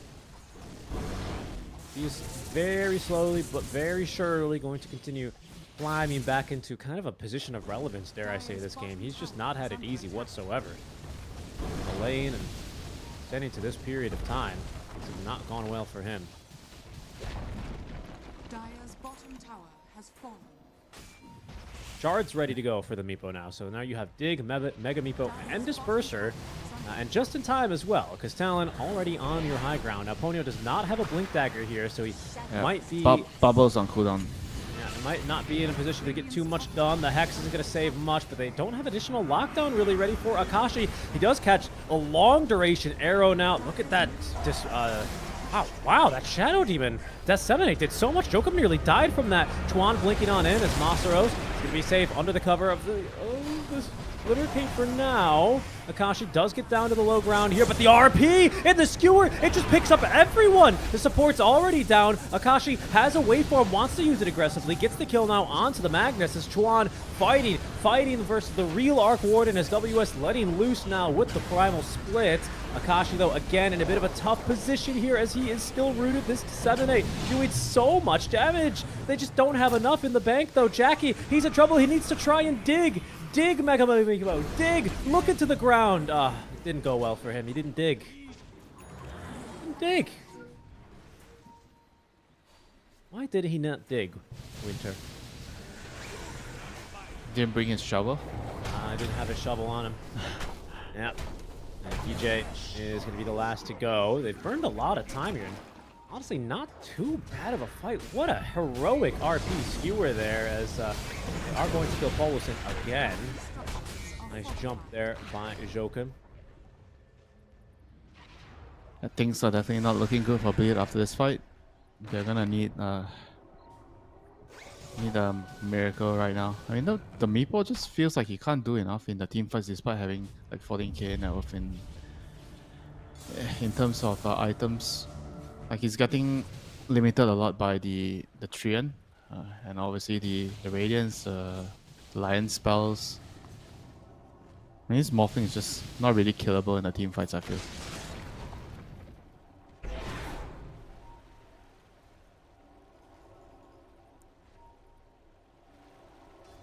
I feel like maybe the Magnus has to play the team fight slowly. Try to skewer heroes first instead of trying to RP to commit right away. You have to try picking off 1-2 heroes and then use your RP after. I think starting with RP might not be the best right now. Counter-initiating tool, but then how do you start your fights? Disruption. Just skewer. Try to skewer someone in. Work. That vision here on Jokum, that is an excellent pick off as DJ wasting no time, blinking forward. He'll reveal the ward as the arrow catching Jokum, kind of juked himself there a bit, taken down by the illusions of DJ because the rest of his team is hunting on the prowl, looking for more here. Of signs of life now from Bleed. Kodo is going to send back his Tempest double. Akashi safely farming nearby. Don't get too stressed out over much. Yeah, meanwhile Trian cuts a crit wave here, just doing Trian things. And Meepo gets divided we stand level 3 at 18, does he? Right? I know they've changed it a few times.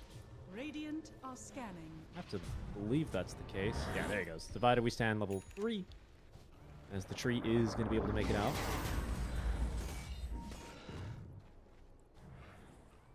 And Makoto's actually going to go back for the BOTs. I think the move speed is something he actually desperately needs in these fights. He is just not able to get out or away from enemies. I mean, maybe he needs some repositioning or something, but it'd be very useful. There's still a ward up here, actually. There's no sentry, so maybe they don't expect Ponyo, but they do see Chuan and Akashi. They're just going to walk in and RP and murder him. Holy moly, Ponyo with a pretty big overgrowth, but immediately the Disperser is going to ruin that. Quan now surrounded by a little Meepos here. Let's see what he can make happen as he does have the level 4 Dragon form. Jackie trying to still find a fight here as from behind they catch Makoto. Jokum staying alive as well with the triple mana drain, eventually taken down as Jackie picks up his second kill of the engagement. Polusin just being focused down now by WS's splits as there's the lift. All 4 Mega Meepos in one big tornado. That's an EF4 tornado enhanced Meepo 4. But Chuan eventually will be locked down now. Masaros is back. They do lose once again Polison as WS is the lone survivor here from Talon. That was really, really aggressive from Talon. Kind of just, you know, running up there and assuming that Bleed were not still playing around the ward. Yeah, they kind of did it without using the RP even. That's even more impressive. They used RP.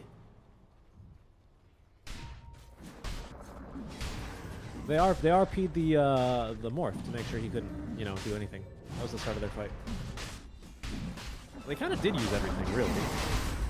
So did Talon, and yet they're still going to try and fight. The DK died pretty late, so he's not going to be in this Roche contest. Polison respawning now, and so is Makoto.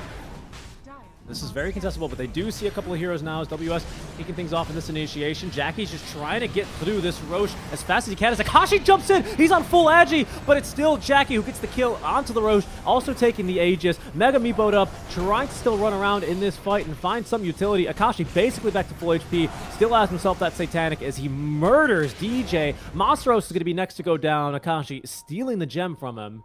Oh, Bleed. They were just a little bit too slow taking down that Roche, and they pay a fairly heavy price.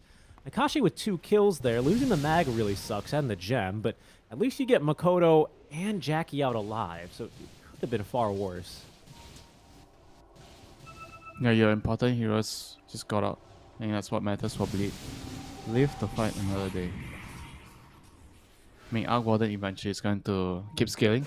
That's why he went for the travels. He thinks that this game, if they are going to win this game, it's going to be a very long and dragged out game. So travels, Midas, it's going to get him there. It's going to need a couple of more minutes before he gets his level 20 talent. It's going to be a huge power spike for him. Makoto. It's just going to lose the Tempest double here. A nice little bounty fed on over. DK is pretty darn big, man. They might have some DK problems here, especially with these Manta illusions just kind of setting loose. That is a very aggressive jump in from Jackie. Now he does have the Aegis, but he is set to lose it basically straight away. No, Mega Meepo buying him more time. The Disperser as well, trying to stay on top of Akashi, but Akashi fairly easily winning this fight, Winter. I have to say, they will lose Jokum, but Masaros also taken down by Chuan, who's also now gotten through DJ. These are heroes without buybacks now. Makoto, that's the real Tempest double, the real Arc Warden, locked down and killed. He does have buyback. I kind of can't believe Jackie just tried to start the fight that way. Shoutouts and well played to Chuan, who was able to at least get on top of the mag and prevent any sort of counter initiation. It's, you know, I imagine he was thinking he was not going to have to do that all by himself, but Jackie holds on to the Aegis, but will not be able to defend the bottom lane of Barracks. I think he was trying to just bait for his team when he just jumped in with the Aegis, but just didn't really work out, you know. Like Talon just went on the right heroes. They didn't all in the Meepo. They spread out their heroes. Some heroes were going for the mag, some other heroes were going for Arc Warden. So Magnus didn't really have an opportunity to get a huge RP there. It's good play by Talon.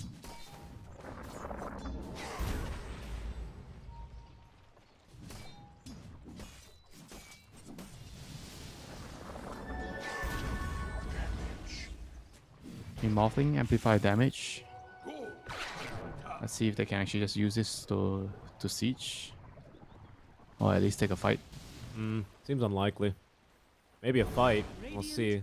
We do have Ponyo kind of searching and looking for an angle. He sees Jackie, one of the Meepos, kind of just being chilling there next to the cliff. I don't know, you know, what it's doing here, but it's good that he just now moves it. Is this like a bait? What are they farming? They actually see Chuan, who's pretty big now and does have that Elder Dragon form attack range talent at 20. The other big talents that we've hit, yeah, Akashi has his level 20 talent now. Waveform attacks targets. That is going to be pretty painful here, especially against these Meepos. Does manage to actually get a waveform on through. Now careful here, we are fighting. The ward though set up by Talent at the start of this fight. Oh my goodness, the Earth Spike as well. Catching the Jackie, RP. They are going to be able to lock down at least the Morphin, but he's just too darn tanky now. Satanic active, out fighting the Meepos here. Masaro's already having used the RP. He is going to die. DJ from behind also focused down, does get a blink away following the lift, but this is a lost fight. Once again, Bleed are being beaten back as Finger of Death and the Oh, the Dragon Form damage securing the kill on the Makoto. This time he does not have the buyback, Winter. Bought out for Gleipnir that fight. And that's just Megas, maybe even just the games.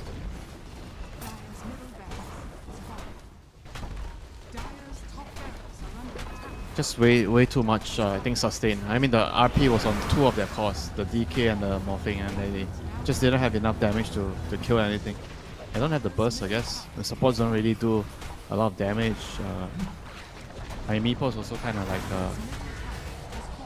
he does a lot of damage by going in and out of the fights. Yeah, there's still an Aegis for 18 seconds. They're really trying to force things here, but Akashi, I mean, he's just so darn tanky.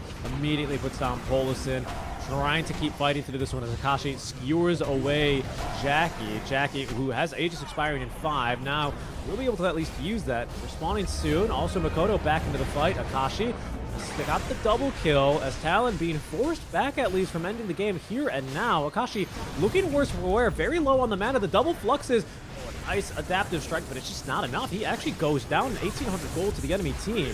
But now they have to still deal with the rest of Talon. Jokum just being so darn annoying as Chuan just pops the BKB. Makoto, he's dying here to the Primal Split, and now Jokum is going to be able to suck down Makoto. Double kill now for WS inside the Primal Split as that's Masaros also going down. The Mega Meepos trying to still fight through this one. They finally get on top of that Lion, but Throne is being attacked now by the Megas.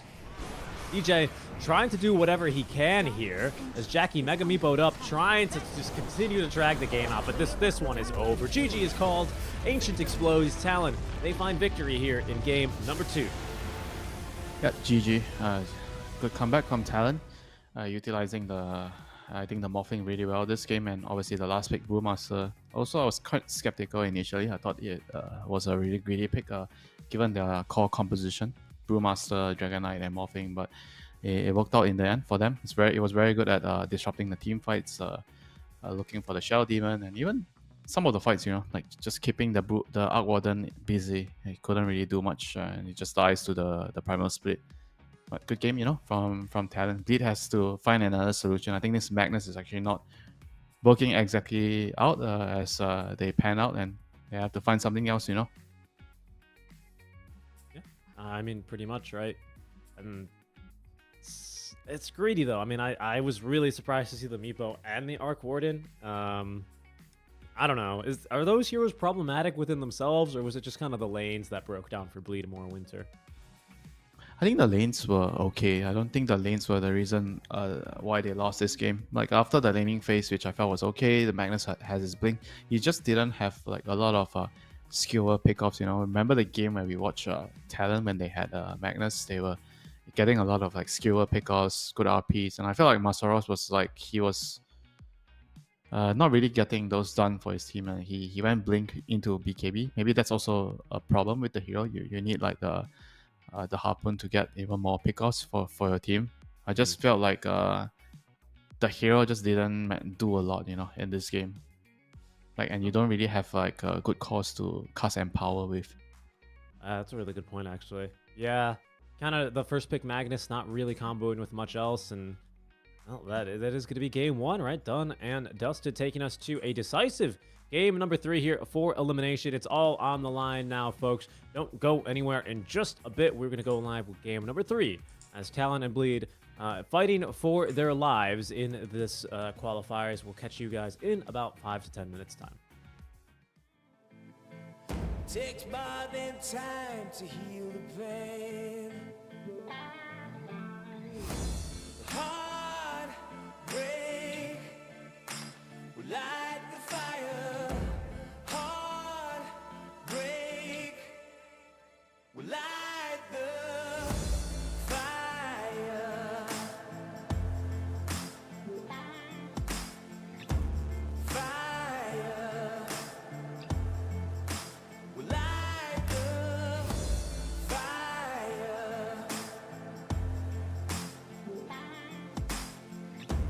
Fire will light the fire.